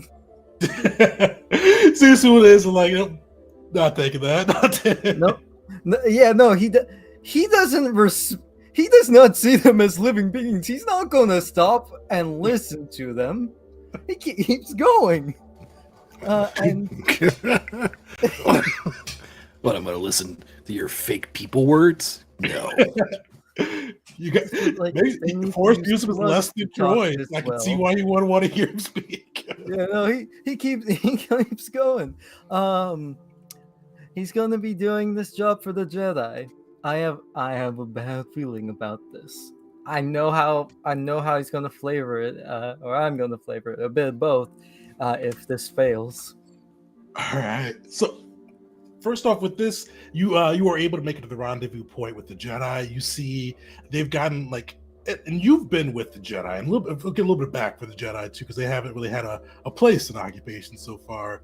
But the Jedi have been operating behind enemy lines, mostly like intelligence gathering, rescuing refugees, some strikes at weak points along the Yuzon Vong formation.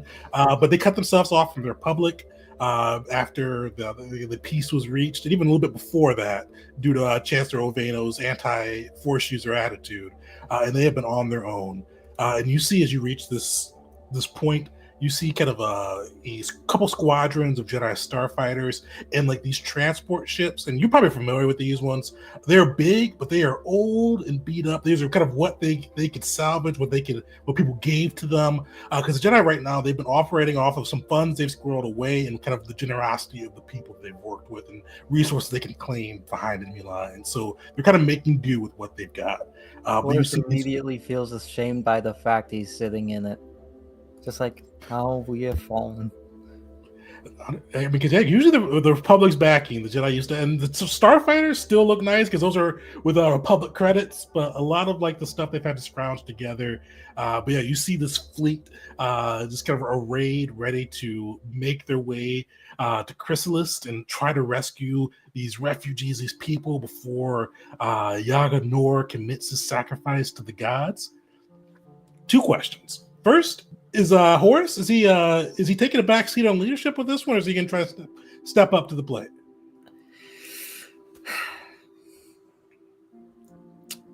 I feel like on the way there, he's thinking he's gonna take a back seat. But after sitting in this beat up ship, going to there and like meditating on the fact that the Jedi don't have enough credits to fund themselves in this war, and they need all the help they can get, he's going to take a leadership role. It's probably like a really big, like, what was the word I'm looking for? Kind of really big difference, we'll say, because going from like the Fonda station with like the Zerkas credits where like they went top of the line for everything, to go with the Jedi where they've got like really nice starfighters, but everything else is kind of them scrounging to kind of make ends meet. It probably juxtaposition. There we go.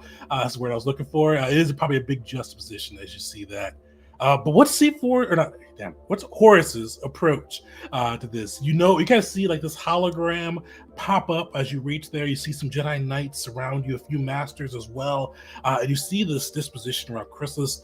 There is like a blockade around the planet. You see that there's like 3 centers where like these people have been like almost concentration camps where they've been cordoned, and you see that there are numerous of them. Like they're across the planet. They think that there's at least 50,000 people still left alive, and there's capacity if they can get through and get in quick enough without, because these transport ships aren't really designed to take a beating. There's a chance they could survive and kind of save all of them, but it's a small chance. How's Horace approaching this? Firstly, I gotta say, going from Caesar to C4 was probably easier when the name department changing over because of unintentionally how close their names were. So I apologize, going with like from two things, C and 4 to Horse. The thing, I just need to update your little picture and the thing because I watch you guys off OBS, so I see you in like the box with C4 next to it, so I just have to update that, and it will be good. Secondly, Horus has good wisdom, but he has 8 intelligence. He will look at this And I will ask outright, can he succeed? If yes, he will do it. If no, he will immediately retreat and leave these people to die. So when he looks at this, Tegan, you tell me, can he succeed? Yeah, because you see the Jedi have kind of modeled it out. It's not likely to be a full success, but there's potential to rescue a lot of these beings. But it does kind of depend on the approach that you take and kind of the approach that you take. So C4, what type of approach is he going to take to this? Or Horus, what type of approach are you going to take to this? Horus is the kind of person who believes each Jedi is in themselves worth 100 men. Of course, each Vong is worth 10 men. So he's a little bit careful, but he gives a vague outline of a plan to these fellow Jedi. These are Jedi, right? Jedi, mostly Jedi, but also a mixture of like fighter pilots and refugees who've joined their fight. So they have recruited non-force sensitives to kind of help them out, as they've gone through their missions. Got it. He's basically going to set each Jedi on their own to help cut and carve a path, as well as distract the Vong long enough to cause enough chaos and commotion for the ships to get down and get the refugees, while Horus himself goes to take out any anti-air defense. And he would take with him any Jedi that would want to accompany him with that. Perfect. Make your choice of either insight or perception to kind of see if you can see the best strike points to send those Jedi starfighters in and cut your way through. These men are not walking out alive. Living up to his legacy so far, Horus. Yeah, Horus, and correct me if I'm wrong, but I feel like Horus probably picks like an aggressive approach, and especially with spreading out Jedi. There's no cover for him. He'd be walking to there. He'd be walking to there and strike down anyone that comes in his path, in his way. He's clearly a bit underbaked when it comes to guidance for warfare. Yeah, especially the spread out approach. Jedi are very good starfighters, but having them so far from their allies, their resources, kind of any backup or cover, they start dogfighting it out, and you start to see, like, as you approach your destination, like casualties are rising and rising as like the starfighters are getting beat up. Give me a 1d100 roll. And I think you don't get anything with that. I'd be surprised if I don't get a negative. Oh, let me check. You may. I think it's nothing, but let me make sure. Roll me a D100 and we'll figure out what you add to it in a second. Oh, shit. I'm not looking at my screen. What'd you roll? 74. 74? That's good. I thought it was a bad shit there. Yeah, you don't get to add anything to it, so it is a straight 74. Yeah, so actually, I'll pass this to Horus on this one. You're going to have success at a cost here. So you're going to be able to save a good number of civilians. But for the ones you weren't... Actually, with this, what if Horus prioritized? Would he want to save as many civilians as he can, or lay as much hurt on the Yuuzhan Vong blockade as he can, taking out as many of their soldiers? I'm going to do you one better. Okay. Could he do both at the cost of almost the entirety of the forces he was sent to use? Yeah, so like taking a lot of Jedi you could count on your hands the number of survivors, including him. Yeah, we could definitely. So this will be a blow to the Jedi. But you could definitely say that, yeah, he was able to... They know what he does! They put him up to this! They know exactly what they were getting into! Horus being like, those men won't trust me. It's also him probably like, those men won't get out alive. Fair. Yeah, so you were able to... Like, this is a bloody battle. Like, I don't know what the Star Wars name for Pyrrhic victory is, but it's definitely one of those Pyrrhic victories because you're able to rescue about 40,000 of those civilians that are trapped on board Chrysalis, saving them from being sacrificed by the Vong. But the transport ships made it out all right. The Jedi starfighters, dozens of Jedi dead. Just probably, all told, you probably lost about 80 Jedi through this attack. How many Vong dead? Thousands. So you inflicted a lot of pain upon them. But 80 Jedi, and the order is 10,000 strong. So that's like probably 0.1%, which doesn't sound like a lot. It's a lot. But it's a lot, especially for knights. It's one of those ones you are able to save the civilians. Like the civilians, when you get back to the rendezvous point, you have so many of those refugees and civilians like chanting Horus, like just happy that the Jedi were able to come through and rescue them from their torment. Well, Horus, I'll see how you react to this. No knight, no Padawan, no master will look at you. Like you don't feel hate coming off them. Almost feel like they're almost shunning you. Like they're Please tell me Grok contacts him after this, like calls him up. Yeah, pretty much. You don't get a call. Like it's a couple days before the call comes through. Like you are able to see these refugees saved and make your way back to the station. And like you hadn't heard from Grok, but eventually you do get a call, and you just kind of see like his large and Tolan eyes looking back at you. And he goes, "You rescued the civilians, and you saved so many lives." And the Jedi, you can see a little bit of conflict in both his demeanor and his voice. No insight roll necessary. And he goes, "We're trained to sacrifice our lives to rescue others, and you've done that. 80 Jedi versus all of those civilians. That's a fair trade. But I have to wonder, if you didn't prioritize so much damage to the Vong, could you not have saved some of our brothers?" And you would see Horus look at the master, and he would simply say, "Before you contacted me for this assignment, you had some words with the Sith. I took your words to heart. You knew what I was capable of. You knew my speciality, and you assigned me to this knowingly and willingly. You knew this would be the cost.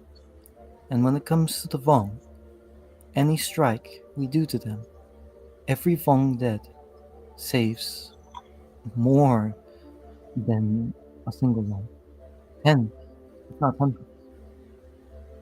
It is more than a fair trade. Those Jedi are now one with the Force. There is peace. There is no death, only the Force." C4, you're breaking up a little bit. Suit, that might be me being quiet. Okay. To go back over it again, basically he was saying, you knew what would happen when you assigned me to this. You knew my speciality. You knew the cost. We saved many people, and we struck a blow against the Vong. Those Jedi who gave their lives, it is more than a fair trade for every Vong we kill. It is not just one person we save. It's tens, if not hundreds. This was a complete victory. For those Jedi who lost their lives are one with the Force. They are at peace. No death, only the Force." You see, he kind of nods and says, "There's no death, only the Force." And you're right, the failure was mine. It won't be a lesson that I'll repeat, but I'm glad that you rescued a lot of people. Do not let that go unnoticed. but your aggression against the Vong is more than concerning. What failure was there? I did what was asked of me, and more. Any Jedi was willing to sacrifice their lives. Each of those men were not forced into it. They were more than willing. Every knight, every Padawan, they gave their lives. Do not dishonor their sacrifice by labeling it a failure. Their sacrifice is not the one I dishonor. As I said, the failure was mine. You've done... To be fair to you, you've done what I've asked of you. But remember that aggression leads to the dark side. And with that, I'll leave you to meditate. Yep. And that is exactly what Horus will do. For himself, he's proud of his accomplishment. For the Jedi, them looking down on him, I don't feel like that's a new thing, given how willing he is to speak and try and redeem Sith and deserters of the Dominion.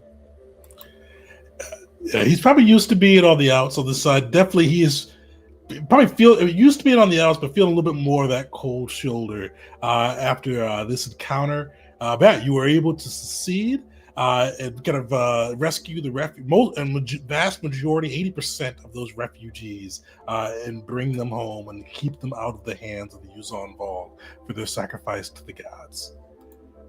With that, who wants to go next?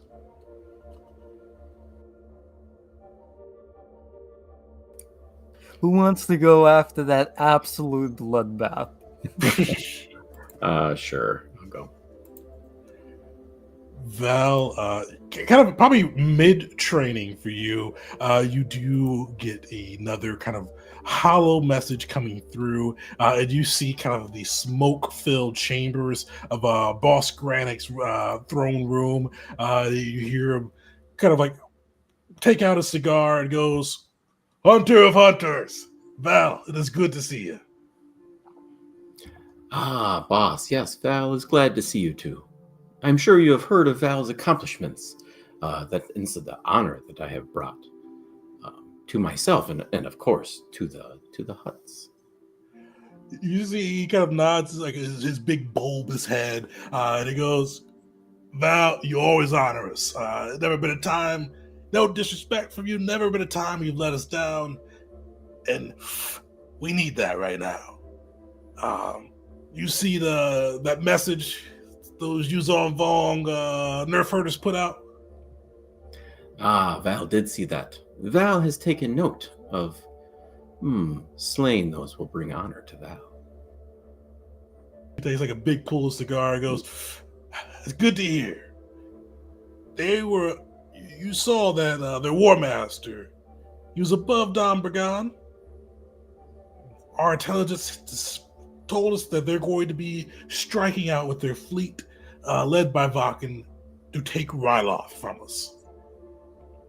And you know, Val, I know you don't like to look at the business side of things. That's not your thing. But Ryloth makes a lot of spice for us. If we lose spice, we lose credits. If we lose credits, we can't really we pay you a lot with that 100 credits each mission. We lose that spice, we can't pay you as much, and we start to crumble, and the Vong start to win. We can't have that, right? Val cannot have his rate go down. It is a special rate for Val, I understand. A special private rate, but yes, very special. Yeah, and what we want to do is bring the hunter of all hunters in to help us prepare the defense of Ryloth and make sure that we can repel them, keep our planet safe, and, keep the credits flowing. Yes, the hunter of Hunter, the defender of Ryloth. Yes, Val likes this. He takes another pull of the cigar and he goes, yeah. If you save Ryloth, you know what? I'll make him better. We'll put the Val, hunter of hunters, defender of Ryloth. Hell, I'll put another holler net for you. We'll tell everybody. You see, like Val's thinking about that. He's like, yes, yes, yes, that would be a great banner. You see what that goes. We sent a shuttle your way. I know you like to pilot yourself, but this is an honor. We sent you your own chauffeur. Because you gotta train. You gotta be ready for this. So just let them fly you out, and we'll see you here and do your thing, hunters. Yes, Val shall join you. With that, they do send a shuttle out. Val, are you interested in assisting with the defense of Ryloth as War Master Vakin Shoka's forces approach the planet? Absolutely. Perfect. They bring you in, and as you're leaving, you see the station and kind of clearing out to you because you see a lot of the Aroidian mutts kind of heading and gathering in their ships and jumping to hyperspace along with you, since you secured their contract to defend Hut space. And you see as you guys arrive, space stations, the Huts, kind of a mixture of like mercenaries, the Roidian mutts, the Huts, kind of multi space defense shoes, and you see them all kind of arrayed around the planet, ready to defend it. And you kind of get brought into a kind of a little bit of a war room. You see kind of Bros Granix there through hologram again, but you do see kind of the Aroidian mutts arrayed around you and see the kind of the situation here. And kind of looking at the numbers, you see that the Vong significantly outnumber the forces for the Huts again. And with this one, because this one will be a contested role between the Vong and the Hut faction on that side. So vast outnumbering here. But Val, you see all this. You see kind of options for defending the planet. How does Val approach this? So Val is coming off his last victory of his tactical mastery of the defense of the Hut space. Really draws a pretty intense strategy here of finding where the most red dots are, assuming the red are bad. And he just points at it. He goes, yes, Val shall make his stand here. We shall break the enemy at their strongest, and Val shall lead the charge. And that's the whole strategy. The idea of Val just dropping in the most heavily guarded and populated Vong military location and going, yes, this is where we'll fight. I feel like would earn him so much respect from the Vong if this goes well. Perfect. As with that, and so Val kind of looking for that like heavily defended spot. How would you say he's approaching that? Like, is he like, how's he trying to lead this charge?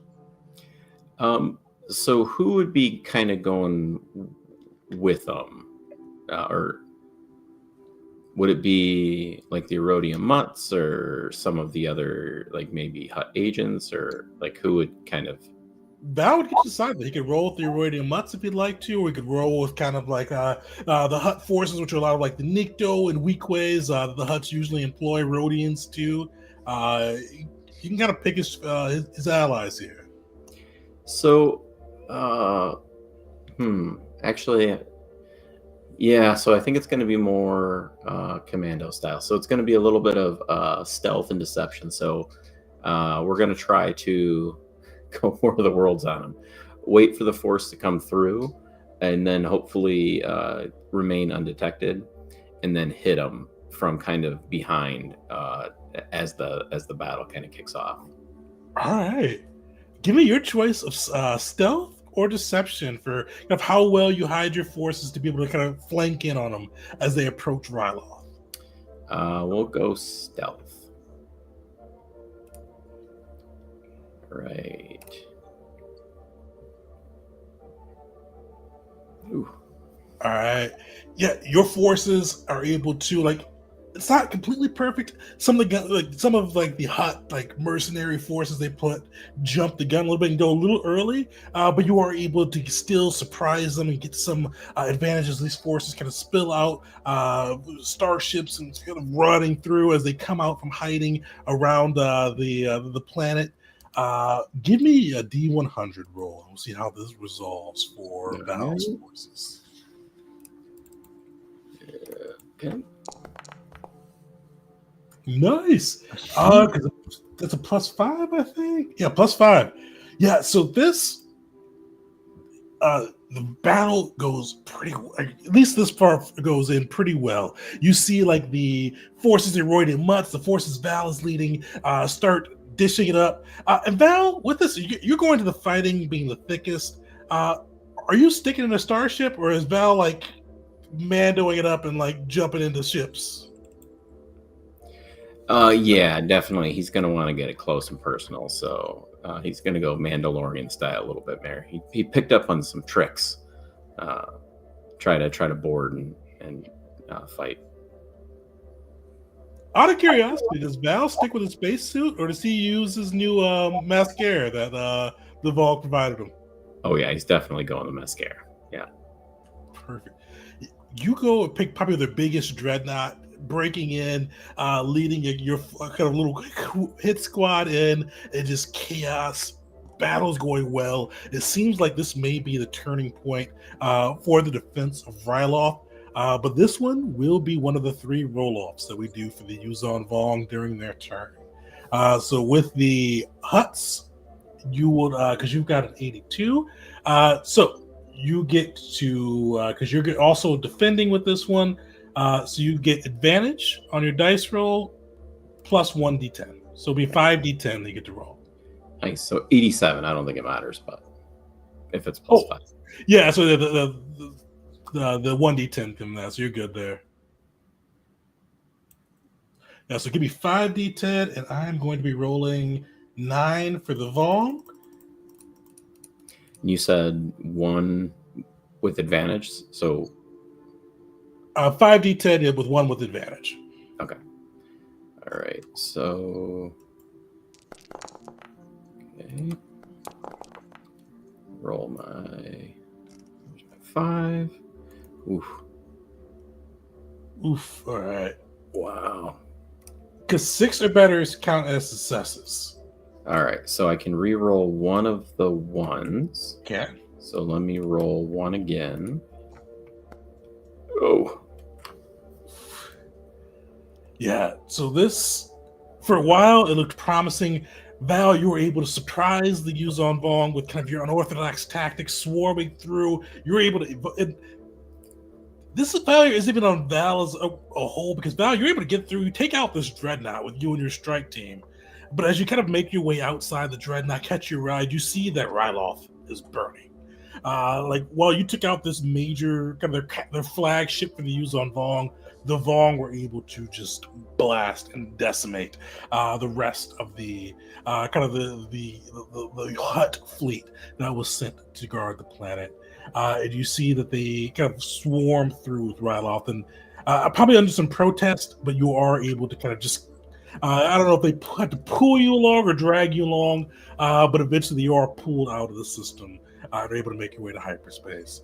So I feel like some flavor here. Mm-hmm. Like, so he's gonna like take the dreadnought and he's gonna be like in the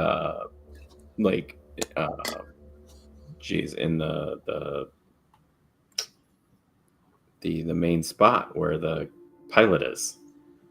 Cockpit. Yeah, so he's gonna be in the cockpit. He's gonna be like giving his victory speech to all of his commandos with him, and in the background, Ryloth is burning, and they're like trying to interrupt him, and he's just like going on about, Val has secured honor today along with you fellow warriors, just going on and on until he turns around. Yes, Hunter.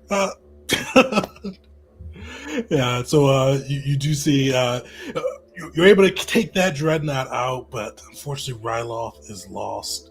And you see as you guys kind of make your way into hyperspace, just the planet just burning as Yuzon Vong coral ships kind of hang in the atmosphere, guarding the planet. With that, you are able to make your way back to find the station, and you do get kind of a quick message from Boss Granite going, "Hey, not on you, man. You tried. Gonna miss those Twi'leks, but we did what we could. And credits be light for right now, but hey, hard times make strong men, right?" Yes. Val is not the defender of Ryloth. But Val has not failed. Val is the hunter of hunters, destroyer of Dreadnought. Then he just like smiles. You see, like, yeah, his face like falls a little bit, but he just goes, "Yeah, Val. Talk to you later." He cuts the transmission. On the bright side, oh shoot, never mind.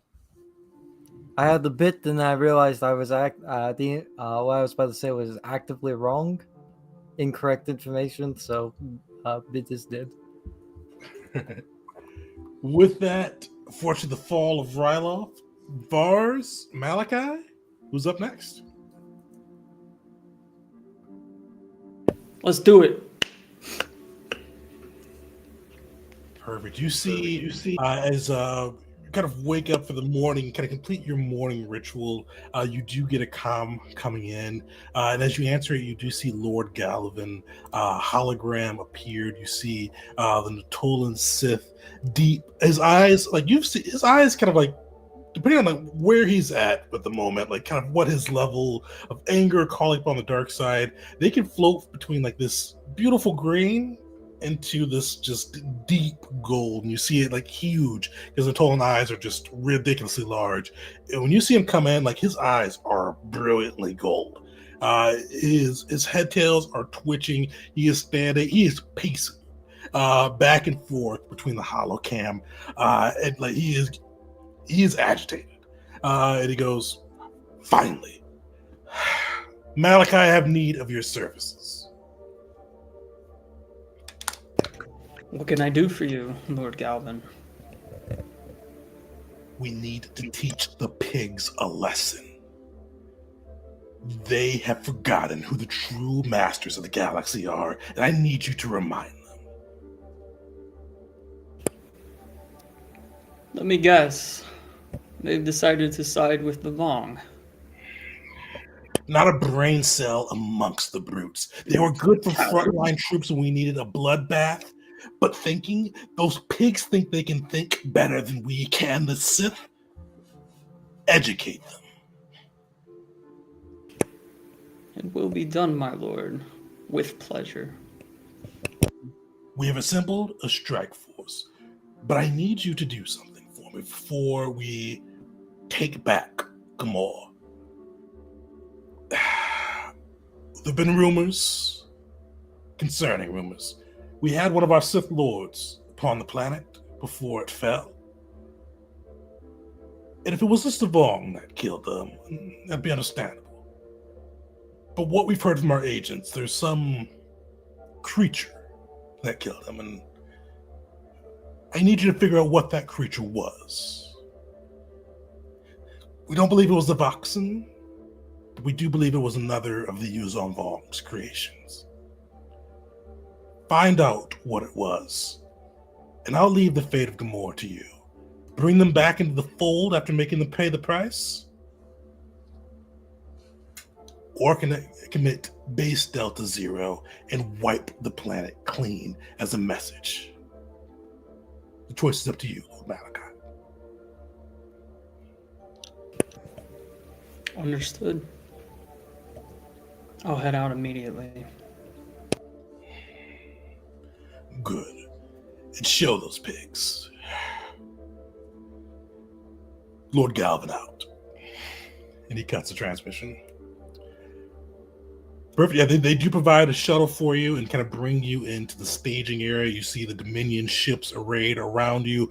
You see Gamor, and Gamor is like, it's a backwater. It's a shithole planet. It is.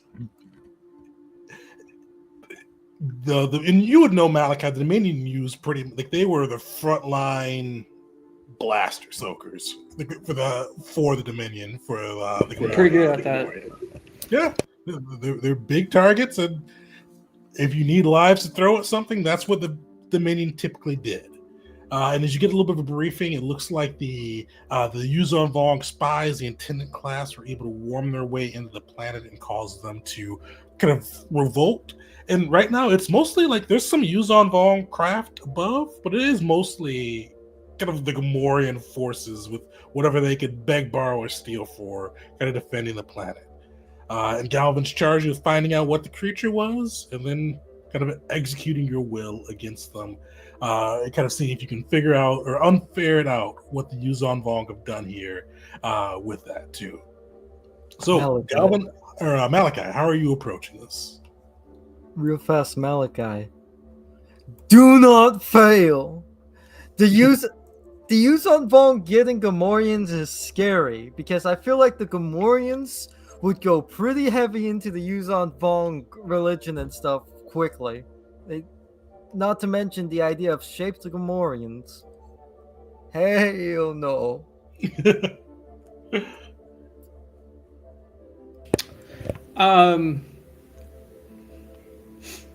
Malachi's already made up his mind. This planet's getting nuked. Because I was already thinking that too. Vong piggies is not something I want to contend with. I've already seen Ithorians, and they are a weaker species. And look at the damage that they have caused in that transition. So no, a juggernaut, a Vong juggernaut on the field is not something I want to contend with. Though I would like the challenge. We have enough on our plate. My focus is going to be tracking down this creature or whatever it was, following this rumor thread to find out what happened to the Sith that was here. My first instinct is it's rumors, and I don't deal in rumors. And I think that potentially our prior allies may have turned over or turncoat, given him up. So it would just give me more reason to annihilate them. But I just want, that's going to be my priority over really anything.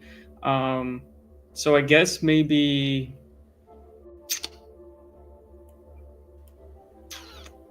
So when we're coming in, insider investigation to kind of see kind of how you can kind of what clues you could find for the creature. See if it maybe is just something that the Gamorreans set up to take out their Sith Lord and spread his rumors. Well, that's an easy choice. Okay. Don't mess up. Nice. Yeah, the dark side calls to you, the will of the force. You kind of make your way down planet side, kind of evading detection of the Yuzon Vong and Gamorrean forces up above, and are able to make your way through and kind of find the palace where the hut or the Sith Lord that stayed on Gamor ruled from.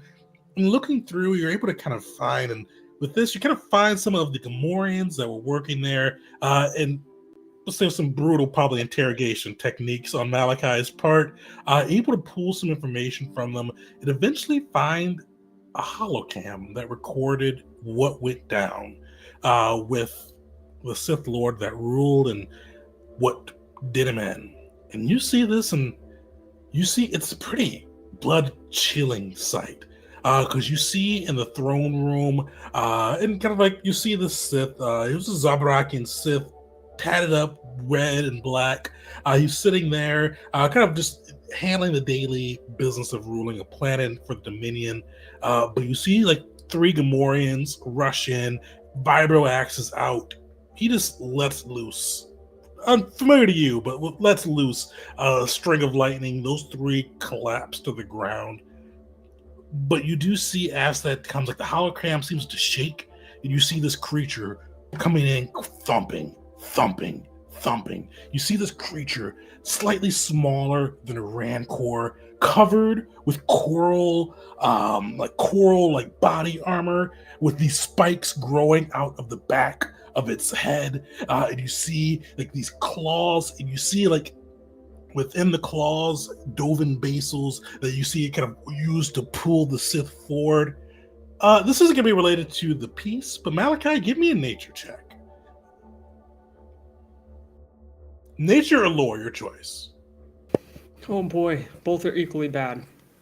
Do lore or nature. There you go. Yeah, that's enough. You sort of recognize this creature. It looks like it's been shaped as well, but you see it's a Terran attack. A creature that was initially was believed to be born out of dark side manipulation, Sith alchemy.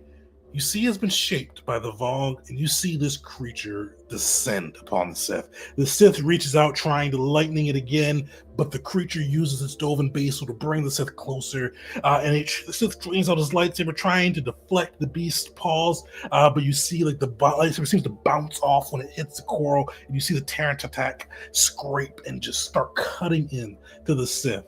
And you see the Zabrakian's life eventually fade as the Terran attack like literally devours the Sith. Are these creatures even native to Gamor? Like, where would they primarily be from? Or there's when you're rolling, you know that there's no home planet for the Tyrant attacks. They were believed to be spread during the kind of the Great Sith War, and they kind of spread around the galaxy after they were bred. Yeah, it's not native to Gamor, but you're not sure where the Vong may have found one to shape. It's so much more worse than shape the Gamorreans. Well, yeah, it is. Well, we found that missing puzzle piece. I wasn't told to take it down. How many men came with me to the surface? Yeah, so you definitely do have some men with you on the surface. You could definitely try to see if you could hunt down the beast, but yeah, you're not sure if it's still on planet anymore. We'll do a light survey of the immediate area around the throne room if we can, where he was killed, if we can get there without any resistance. But I guess the goal would just be to see if we can see where it went from there. Yeah, you're able to, no check necessary, you're able to make your way to the throne room, kind of take it out of the Gamorreans that may try to get in your way. You do see kind of like tracks leading off from the throne room out of the palace, but eventually they do go dead. Well, question answered. Time to put some Gamorreans to rest. So you found the creature. Now the big thing, how is Malachi handling this dissenting planet? What's he doing? I don't know. How many ships did you say were in orbit? Oh, here's the other thing, because I was taking some notes. One of the leaders of the Vong were over Gamor. Mm-hmm. Are they still here? They're not there. That was more of a taunting piece. And you kind of see, like, and you all would recognize, Malachi for sure would recognize this. Each of the planets there was meant to taunt a bit. Being over Ethor was meant to taunt, taking that. Being on Don Berdan was meant to threaten the Hutts. Being on Terrace was definitely a taunt to the Mandalorians, saying, hey, you may have hit us, but we took something of yours. For the Dominion, being on Gamor is, hey, we could even take your planets without a fleet. So it was pretty much a taunt there, and especially they may have been an extra taunt too, since they unleashed this creature upon that planet to take out their Sith. And it was the Shaper that was at Gamor. No, it was the Intendant that was at Gamor. So What's his name? Nam Dagara. The Shaper was above Ethor. Okay, and one more question regarding that. The time when that broadcast was made and the time that I've arrived, is there any sort of correlation there that maybe this attack and conversion of Gamor occurred at or around the same time? So the communication went out before even before Galvin reached you. So their message went out pretty quickly after you guys made your way back to define the station. So a couple days after the destruction of the world ships, and it took you a couple days to get to the planet. Okay, I'm just trying to figure out which one of these big bads potentially has a Vong Terran attack with them, like, so we can be a little bit prepared going into that. But well, Nam Dagara was the one that was kind of above. His background was above Gamora, the intendant, so the spy. he'd be my most likely is the one that would deploy this, I suppose, most likely as a distraction, as the devastation caused by it was significant and respectable. I will stand at the bridge, and if I can, I want to annihilate anybody in orbit, and at the same time, I will rain fire on all the settlements, main cities, towns, roadways, everything that's in our immediate view of our ship on this side of the planet, and we'll call it a day there. Perfect. Give me a D100 plus 20. Malachi going Darth Malik.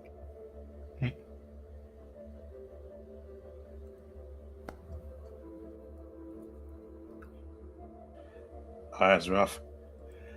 Yeah, you see these Yuzon Vong forces along with the kind of ragtag fleet that the Gamorreans could muster.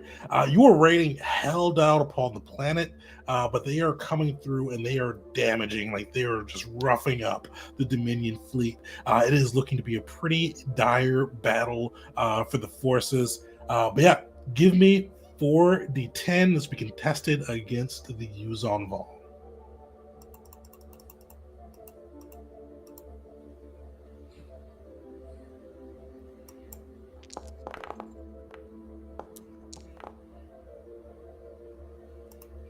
It was close. So 3 for the Vogue. What'd you get? 3. It'll be a D10 roll off. No. No, actually, you got 4. You got a 10. Yeah, I got a critical success. So that's plus 2. So 4. Yeah. So Malachi, even with these Vogue coming through and these Gamorrean forces kind of chewing into your fleet, how do you pull it out? How do you kind of gain that success and devastate? I will quietly acknowledge my miscalculation on diversifying our forces to engage with both the fleets orbiting the planet and not just straight bombarding them, doing what we came here to do, keeping it simple and then leaving. But I wanted to leave no stone unturned, literally, on the planet, and not let them not feel a little bit of my wrath watching as well. But when I realized that slight miscalculation, looking at kind of the viewing screen, that's enough. Recall our forces. Get us out of here. Perfect. You guys see this devastation untold, executing base Delta Zero, a Dominion tactic to basically leave a planet unable to support life afterwards with a bombardment from the dreadnoughts. You guys see kind of the operation concluded, the planet Gamor in flames, and rather than finishing off the rest of the fleet, you guys make your way back to hyperspace, protecting the Dominion assets and earning a victory for the Dominion, and letting the galaxy know that treachery will not go unpunished, and that to turn against the will of Dominus is to invite death. And you are able to make your jump to hyperspace. And once you arrive back at the Fonda station, you do have a hologram awaiting you. And you see Galvin, his eyes once again kind of that brilliant green versus the deep gold that they were before, as he kind of was in the throes of his angers. And you see he's not pacing. You see even has a drink in his hand as he comes through, and he goes, "Malachi, I saw your work. Truly an artist." Thank you, my lord. I believe the Gamorreans have assuredly seen the error of their ways.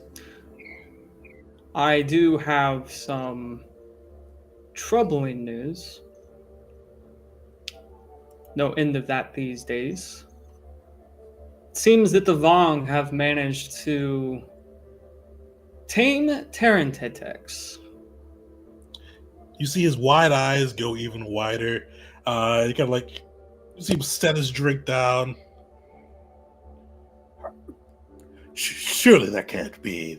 Even we Sith have not been able to tame the Terrant attacks. The vicious creatures must put down. I can assure you that this came as a surprise as much as it is for you right now, but I will send you all the data that I have, including a holo video showing the death of our Sith regent on the planet. Please do. Malachi, no, we'll probably be calling upon you soon. The Terrant attack cannot be allowed to be turned against us. We need to end this threat quickly. Your successes are an honor to yourself, and brought those little pigs. Oh, I'm back in line, but brought those pigs hopefully to the point of extinction. Because no one defies the will of Dominus. No one defies the Dominion. And Malachi, you have proven that. We'll work with the information you provided, but know that you have done a service to your Dominus. Malachi will just silently bow and close the communication as soon as he's done. Perfect. With that, you've Gamor is a smoking pile of ruin. You found that the Terrant attacks are available, or are not available, or out in the galaxy. And I'm going to post this to you guys later tonight, but we're getting low on time. That is probably going to be one. That is going to be one of the missions you guys have. Try to see if you could find the Shaper's Nest that is brewing out those Terrant attacks. So keep that in mind. But Vars, last but not least, as you go through and kind of get back in the swing of things on Fonda Station, you as well get kind of a little hologram message with your old buddy on the other end, kind of the Commander Persk Velku with this kind of green and yellow armor appearing on the other side. And he goes, "Vod, we've got another mission for you. The Vong, we kicked the hornet's nest, and they're a little peed off. And it looks like they're trying to send a message to us. We've heard that the Master Shaper has started to, I don't know what the criff they are, but employed these weird fleshy things. And they ship came out of hyperspace around Bandamir. It just started ejecting these creatures, just like seeding them across. We blew the ship up, but those creatures criffing fast. Like they spread around the planet. And I don't know the criffing science behind this, but they started messing with the tides, the moon's orbits, started messing with the plant life. Like these criffing things are doing too much. If you got time, we'd like you to lead the effort to, first off, figure out what the criff these things are and stop them from destroying the planet.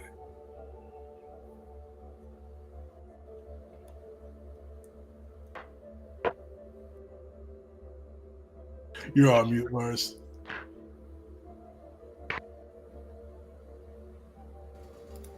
All right. Can you hear me now? We can. Okay. Well,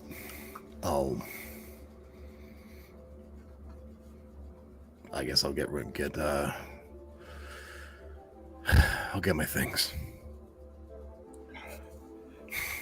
You can see Rapid's just goes, "You're on a streak. Hey, we may have lost Terrace, but you blew up some of their worlds. Make sure they don't take another one of ours." That's the plan. With that, they send a shuttle for you to pick you up, bringing you to Bandamir, and even from orbit, this planet looks kind of chaotic.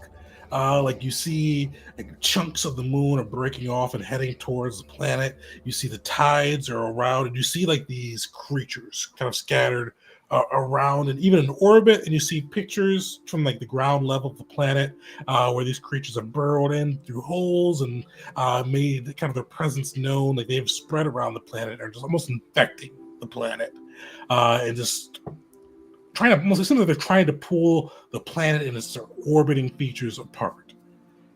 With that, you see kind of these diagrams showing where they believe these creatures are at. It kind of giving you some information. They've got a squad of Mandalorian super commandos, basilisks, and ships along with you to help assist. But how would Varus tackle this with this Shaper's threat? Well,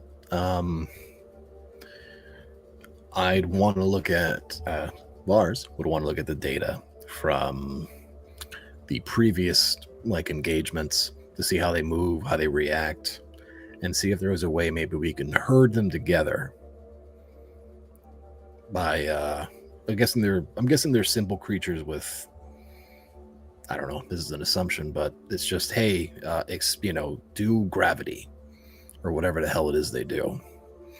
So if they're just meant to evade attacks and then do whatever the hell it is they do, maybe we can leverage that and group them together somehow and try to engage them all at once with a large enough weapon that would destroy them all at once, or a good majority of them, or at least do that in segments.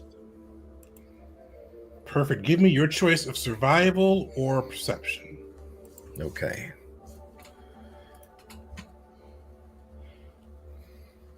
Let's see where that gets me. Oh, shit. Nice. Varus, looking through, these creatures they're definitely simple, but they're wildly simple. They are, you see, they've probably got their core command of cause havoc, but that's their core command. It's hard to kind of figure out a rhyme or reason for the way they do things, but they're exerting their gravitational presence across the planet. You kind of struggle for figuring out a way to gather them together, but you do have your resources arrayed around you. It can try kind of whatever plan Varus may try to come up with to see if he can gather them in one place and begin the destruction. Well,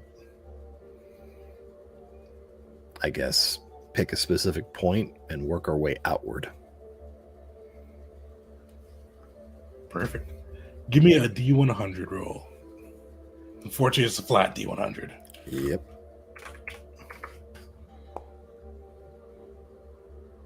Hey. Fortunately, the planet itself, it's getting worse. It's accelerating. You see, as you guys try to herd through the commandos and basilisks, trying to organize and destroy these creatures, the planet almost seems to be fighting you. Gravity gets lighter enough that you can float away without your jetpack. Hard enough that it's each step feels like you're walking a mile. Bricks, boulders, all kind of flying off and attacking. This is a difficult scene. You guys are really struggling to make presence as you start to destroy one by one these Shaper creations. All right, this is a little bit of a tough one. This would be 40-10 for the Mandalorians straight, no advantages or extra D10s, versus the Yuzon Vong on this one to see if you are able to save Bandamir from itself.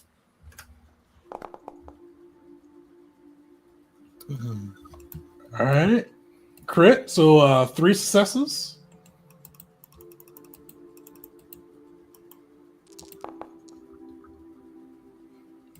Yeah, no. 1, 2, 3, 4, 4, 5. 5, Yeah, unfortunately, as you kind of array those forces out, like they were just pure chaos. Like they just started to shake the planet apart. It just chunks coming through, chunks from the moon coming through and burning down into Bandamir. This usually, this was for the Mandalorians. Bandamir was more of kind of some industry there, but a lot of it was like a farm, like a bread box for the Mandalorians. A lot of like your agriculture, your crops came through, and you see like just meteors streaking from the moon, the planet almost shaking itself apart. And while you're able to destroy enough of them, and actually pretty much destroy all of them, the planet was just destabilized too much by the time you got to that last one. Unfortunately, you just see Bandamir just start breaking apart. Not like it did when Vela, where like they like exploded it. Like, this one almost seems like it just kind of start to splinter apart, and you see kind of floats pieces of Bandamir floating around. And you do see kind of like Yuzon Vong ships, like kind of fly, like the outskirts of space, almost like they were watching the planet take itself apart before making their way back to hyperspace. Okay. Perfect. Unfortunately with that, you do see Bandamir is no more, as the Yuzon Vong have taken their blood price back for the destruction of the world ships. But you are able to make your way back to find the station, and we've gotten through the 4-player downtime rounds. So what does everybody want to do for the last week of downtime? You could search for items. You could do something to aid to find the station, aid your faction. What are you guys thinking? First, I gotta say, everyone here got a Pyrrhic victory. Not a single person escaped it. Even Malachi, who basically did his job. The fact that the Vong have what they have right there, just the big middle finger to any Force user, and if they're able to break that, God help us, or Force help us in this case. It's Pyrrhic victories all around. I plan on doing a bit of a shopping thing. So I got some standard items that I want to buy that are just adventuring gear, depending on if I can't find what I want. But I'm looking for premium mod, and I thought you were actually going to end it before I got this chance. But it's a premium mod that'll go into my focus generator that'll just give me a +1 to the DC of my charisma and wisdom saving throws on force powers. Perfect. Well, with you guys' connections on that side, you don't need to roll to find it, but it's a premium mod. Give me 2d8, keeping the highest, times 750, which will cut in half due to being a modification.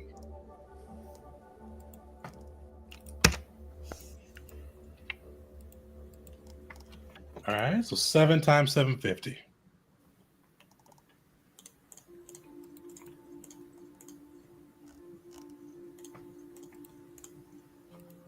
So it looks like that's 2,625 credits. Is that cut in half? I didn't do the math for that. Yeah, I just divided 750 in half and then multiplied by 7. Perfect. Yeah, so you're able to find the mod for that cost. What mod are you getting out of curiosity? I didn't pull it up. I'll post it in our private chat. It's just a one of the casting ones, like fade casting, or I think it's wither casting. It gives +1 to my DC force saves for charisma, or ones that require charisma and wisdom. Okay, nice. So that should put it up to a 17 DC 17 on those force powers. And then should I just put my regular shopping list into the channel, or do you want to know that now? I'll just throw that in the channel. Okay, cool. Yeah, all mine is 2625 now. I got plenty of credits for everything else that I want to. So next. Mine is shopping, so it'll be fast. I just want to buy the Defil Mimicker. Perfect. Same thing on that side. What's is that a prototype? Prototype, yep. Yep. Sweet. So yeah, give me, what would that be? I think that is, 2d10, keep the highest +1 times 2,500. All right, so 2d10.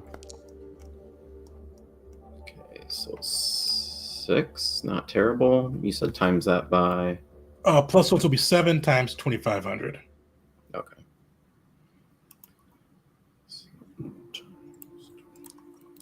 Oof. 17,500. Perfect. If you got the credits, you can definitely pick that up. All right, and I will do that. Yeah, so you guys using kind of your contacts on that side, connecting you to the underbelly of the galaxy to help find some pretty nice gear for the crew.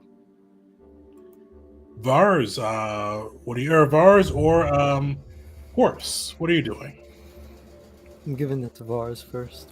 Boss technique. All right. Well, the hut contact that we have gets us no money spent in searching up to what rarity? I think prototype.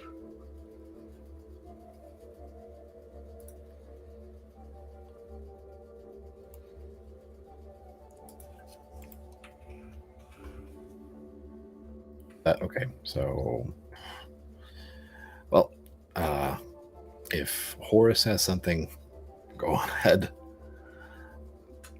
Horace would like to aid the Fauna Station, as that is what he was put on there to do.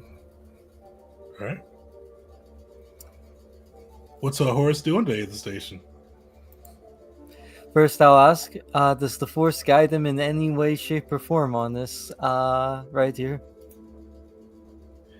Well, the station right now is crewed by like droids. It could be like because you've saved like a shitload of refugees. Kind of finding and training some of those, or finding ones that already have training to be able to assist the station with different kind of functions, and especially as you guys make yourself more of a galactic presence, could be useful. I don't think Horace would want that. He doesn't like droids. But at the same time, like, he vaguely understands you have to try to hack droids, and if you do, you're gonna leave a trail, and like you can hire people to follow that and whatnot. With people, it gets a lot more difficult. If something goes wrong with a droid, he can just take its head off. If something goes wrong with a people, he's not allowed to do that. Things get a little more complicated there. So that won't quite be it.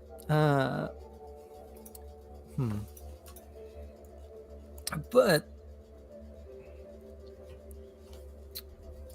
yeah, so I mean, you could do something to find the station's name, kind of utilizing the faction resources to try to assist out.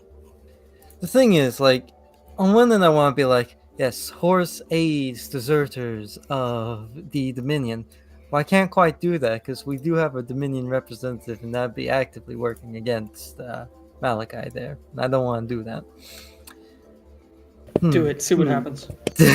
No, I already went down that route once of pseudo hostile character. I don't know what you're talking about.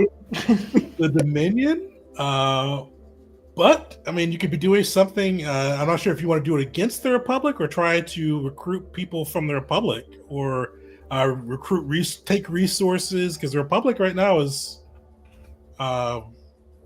sitting out, kind of trying to play Switzerland right now, so they could be a decent attack target. Horse doesn't care about the Republic. He doesn't know much about it. He just knows like democracy and freedom, and that's about all he knows about the Republic. He doesn't. The only reason why he knows a civil war is going on there at all is because you cannot not know that. So you know what? Actually, there are Force sensitives in the galaxy right now who are neither Jedi or Sith. They just either don't know it or are trying to hide it. Horus wants to bring those to the Fonda Station. It's not quite as large as of reaching out to those refugees or the people Horus may have helped in the past. But for him, that's a good thing. Less people, higher quality, and those with a connection with the Force They may not be visiting those. Perfect. Give me your choice of investigation or a wisdom save on how he goes about kind of hunting down and searching out these force sensitives to kind of bring into the mix for Tafan Station. While he's proficient in investigation, I don't think he's using his head for this, or like conventional tracking. It has to be the Force. Let us roll. Again, we haven't used any this session. May I beg for an inspiration, please, from the party? You guys do have 3 out of 4. Go for it. I mean, I don't see a reason why not. Don't mess up. All right, let's go for this.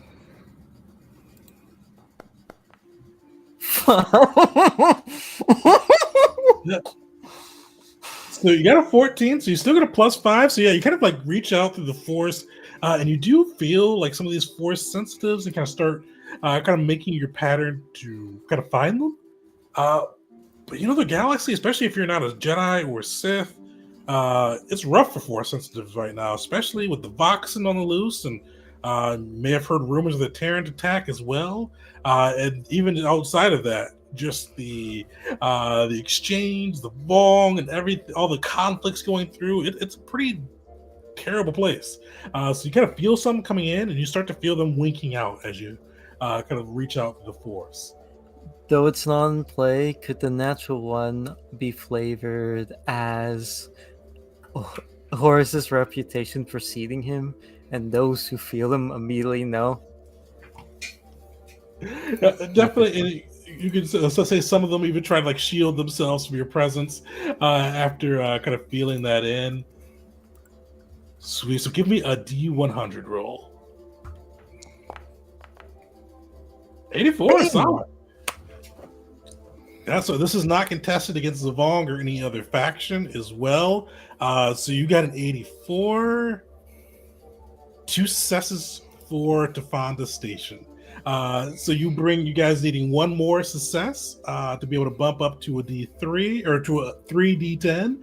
Yeah, you were able to bring some force sensitives. And now kind of what does Horus do as he brings in kind of this motley crew of force sensitives to Tafanda Station? I imagine these guys don't know much about the Force at all. They like the more like Han Solo kind of Force sensitive, where they're just lucky, or like the Darth Bane, where they get the what was it called? Idiot something. The Idiot's Sabak or Idiot's Array. Idiot's Array, yeah.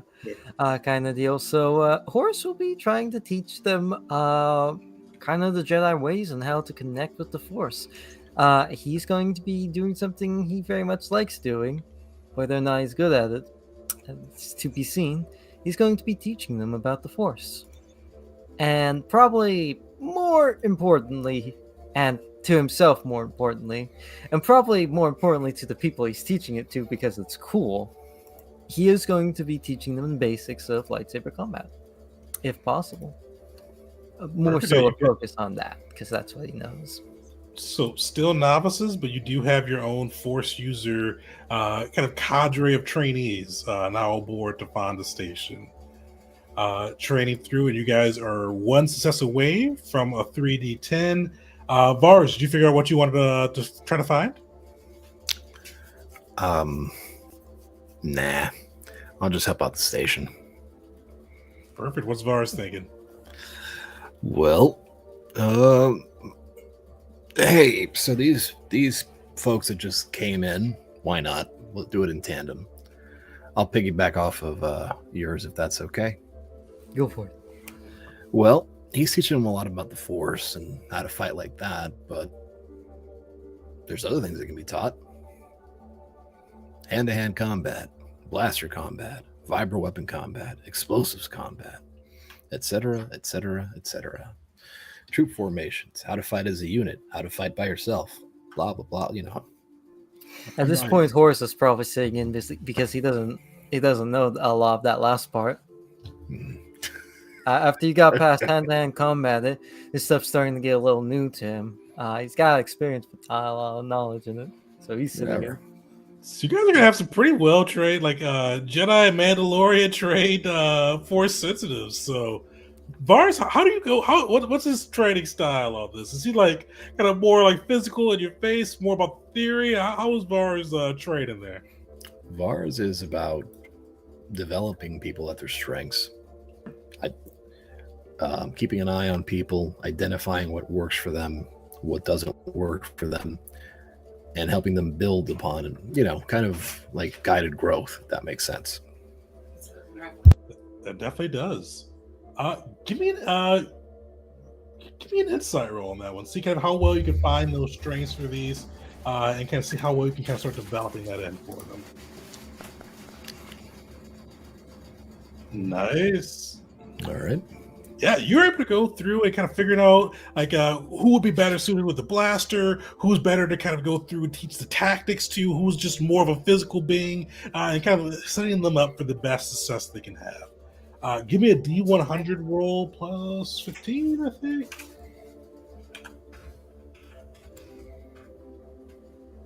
Plus 15. All right. Plus 15. Oh shoot! Nice. Look at that. So that it's another two successes. So that brings you down to you get a 3d10 now for define the station for your rolls, which is going to come up in just a second as we wrap up this session, as well as bringing down to 11. That you'll need to get to 4d10 as you guys go through and train this kind of elite. Started off as a motley crew, but now with some Jedi, Mandalorian training mixed in there. It's only been a week, so they're still they need to progress. But there's definitely a good base ground. There will be pretty fierce combatants once they're unleashed. Do you guys have a name for these guys?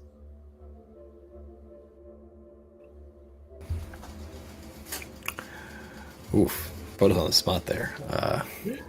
I'll let you guys come up with that one. But these Uniters? definitely probably will come back in as you have your own force-sensitive Mandalorian trained crew. But the last thing we're going to wrap out today's session with, as you guys can spend the weeks fighting for your factions, training, looking for new gear to enhance the war. Eventually, as you guys kind of go through, you start to see these hollow, kind of these what are these? The hollow net, like almost propaganda piece commercials, kind of very similar to what C4 did, but aimed at you. And you see the exchange has started to kind of try to target Define the Station's reputation. They are going through, they are claiming that you guys are responsible for the burning of Ryloth, with kind of Val kind of being the one in charge, the one that failed Ryloth. They are claiming that the death of Bandamir lays on Vars' hands, as kind of clips of it pulling itself apart are shown. They're claiming that all of this happened because Define the Station wouldn't just toe the line. That Define the Station, the Mandalorians, the Sith, the Hutts, the Jedi are the reason the galaxy is suffering.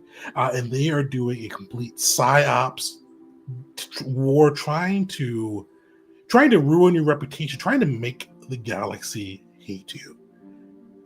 With that, how are you guys trying to are you guys trying to combat this with this kind of playing? And you guys see like through the HoloNet, this is between like message boards, commercials, people like hired bots and people posting these rants. Like it is ubiquitous. It is across it is all over the net. It's hard to avoid, and you see people are getting riled up with it.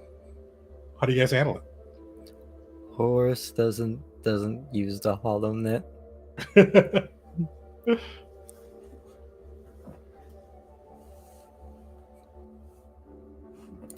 I mean, at that point, you got to figure that it's the Vong guiding this, because of course they are.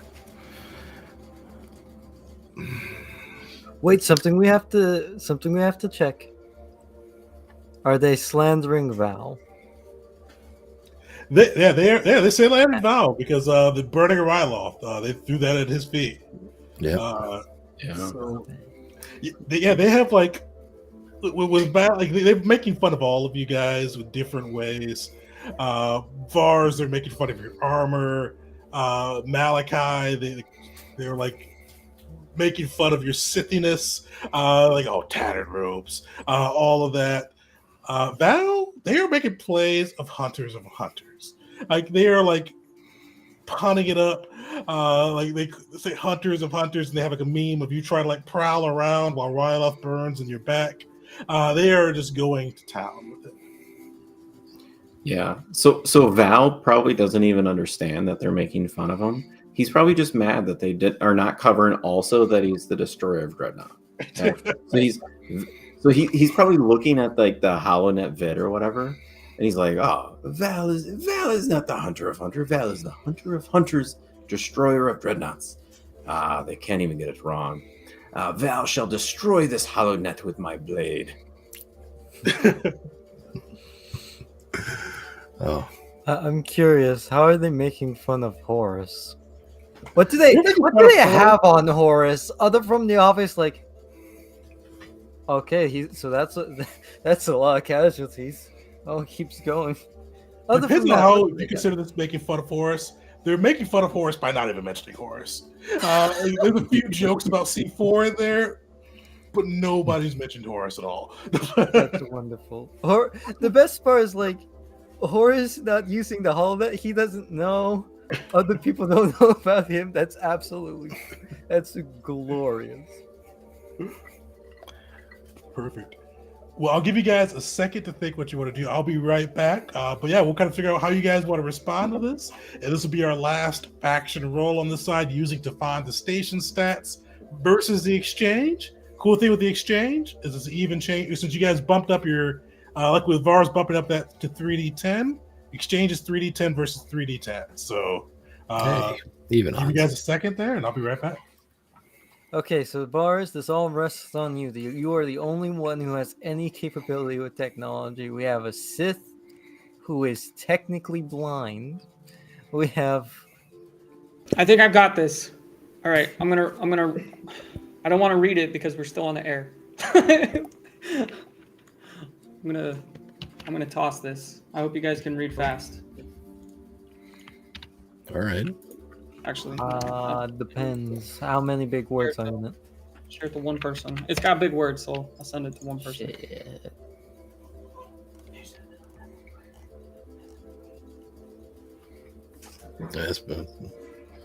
That's on point for edgelording. Just read it, especially the last sentence. Wow. Yeah, there you go. All right.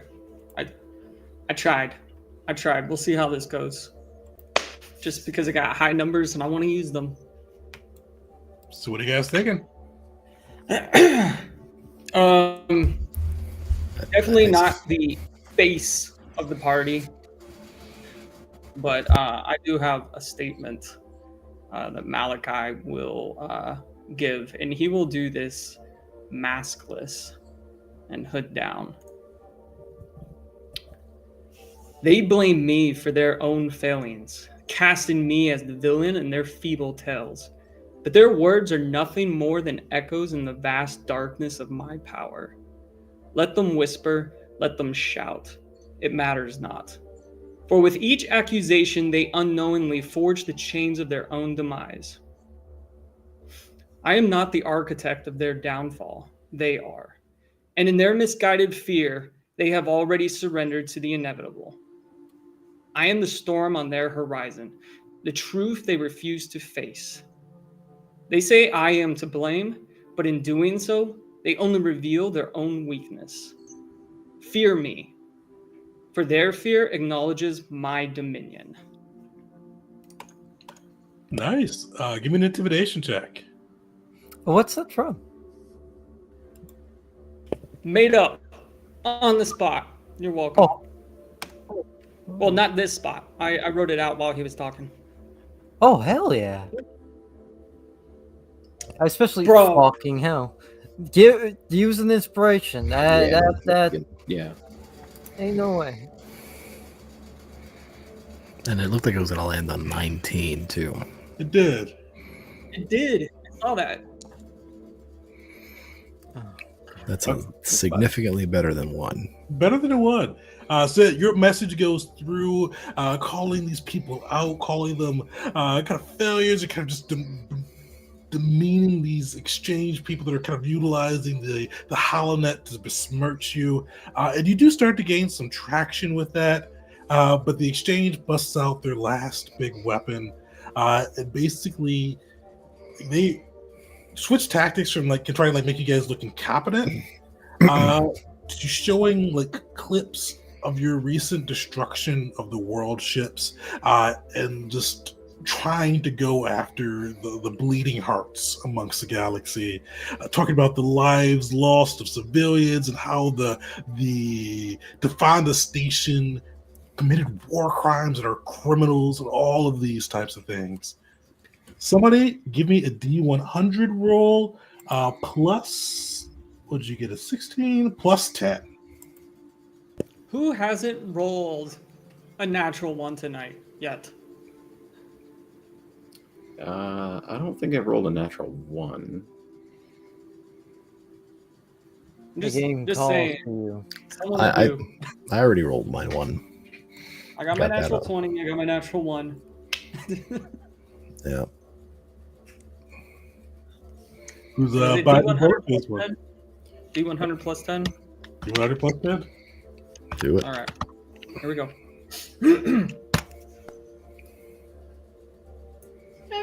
Okay. Yeah, you see, like, as you kind of go through with this, you see some people kind of like respond to your message. Some seem appalled about the destruction. We're in a war, but still, we must hold to our morals and all of that. You see that kind of abound. It's kind of a little bit of a mixed bag. But with that, with the 64, you guys will get an extra, is it just an extra D10? Yep, you'll actually know you get to re-roll 1D10. So roll me 4D10, re-roll lowest. Or sorry, roll me 3D10, re-roll lowest, and they're gonna roll 3D10 as well.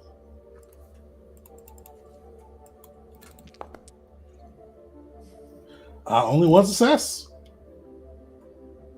One success. So you get a roll off. So re-roll. See if you get to you beat it, and then no need for a roll off.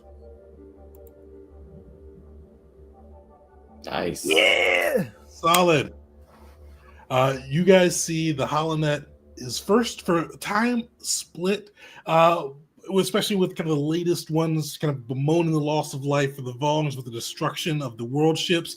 But you do see, as you guys get your message out, some of the other factions of the galaxy start to support Defanda Station for their efforts, with Malachi going through the Dominion, Lord Gallivan throwing his own weight behind the statement, kind of utilizing some of the Dominion's tweaking of the HoloNet algorithms for their space to kind of cut out some of the exchange noise and rebroadcast Malachi's message.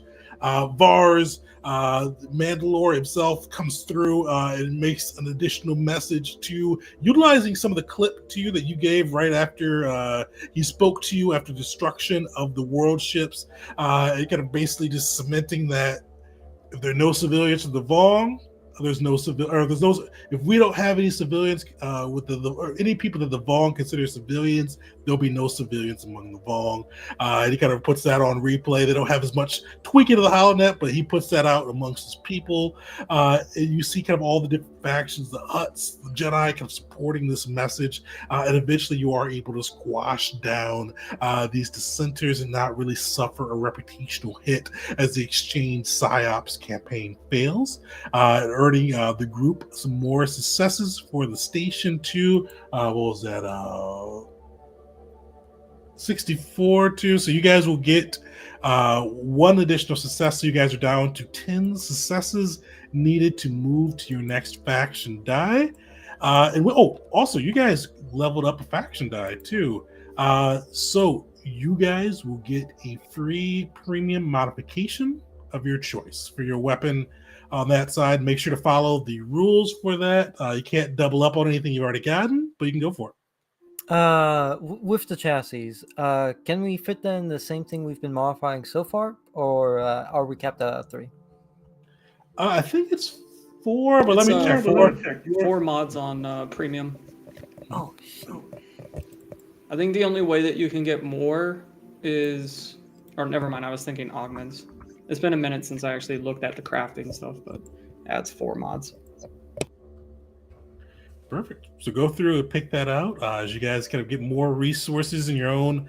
You've got the Aroidium Mutt station there. You've got your own logos. You've got with C4 some good hollow press, and then you've got your own force trained unit or force sensitive unit trained by both Jedi and Mandalorians that you guys can employ. So with that too, that's where we'll end the session. You guys are already low leveled up, but make sure to make your Basilisk companion before next session. I'm going to post in the chat probably tomorrow morning the 2 different options you guys have. This is going to be Jedi versus Sith a little bit with Horus and Malachi getting 2 different options. Malachi's yours will probably revolve around the Terran attack as the Sith are rightfully panicking a little bit with that creature being shaped by the Vong. So yeah, that's what we'll pick up. Next session will be the 20th of February, since I will be in Florida next week. Or not Florida, I'll be in Mexico next week. So see you all next time, and later.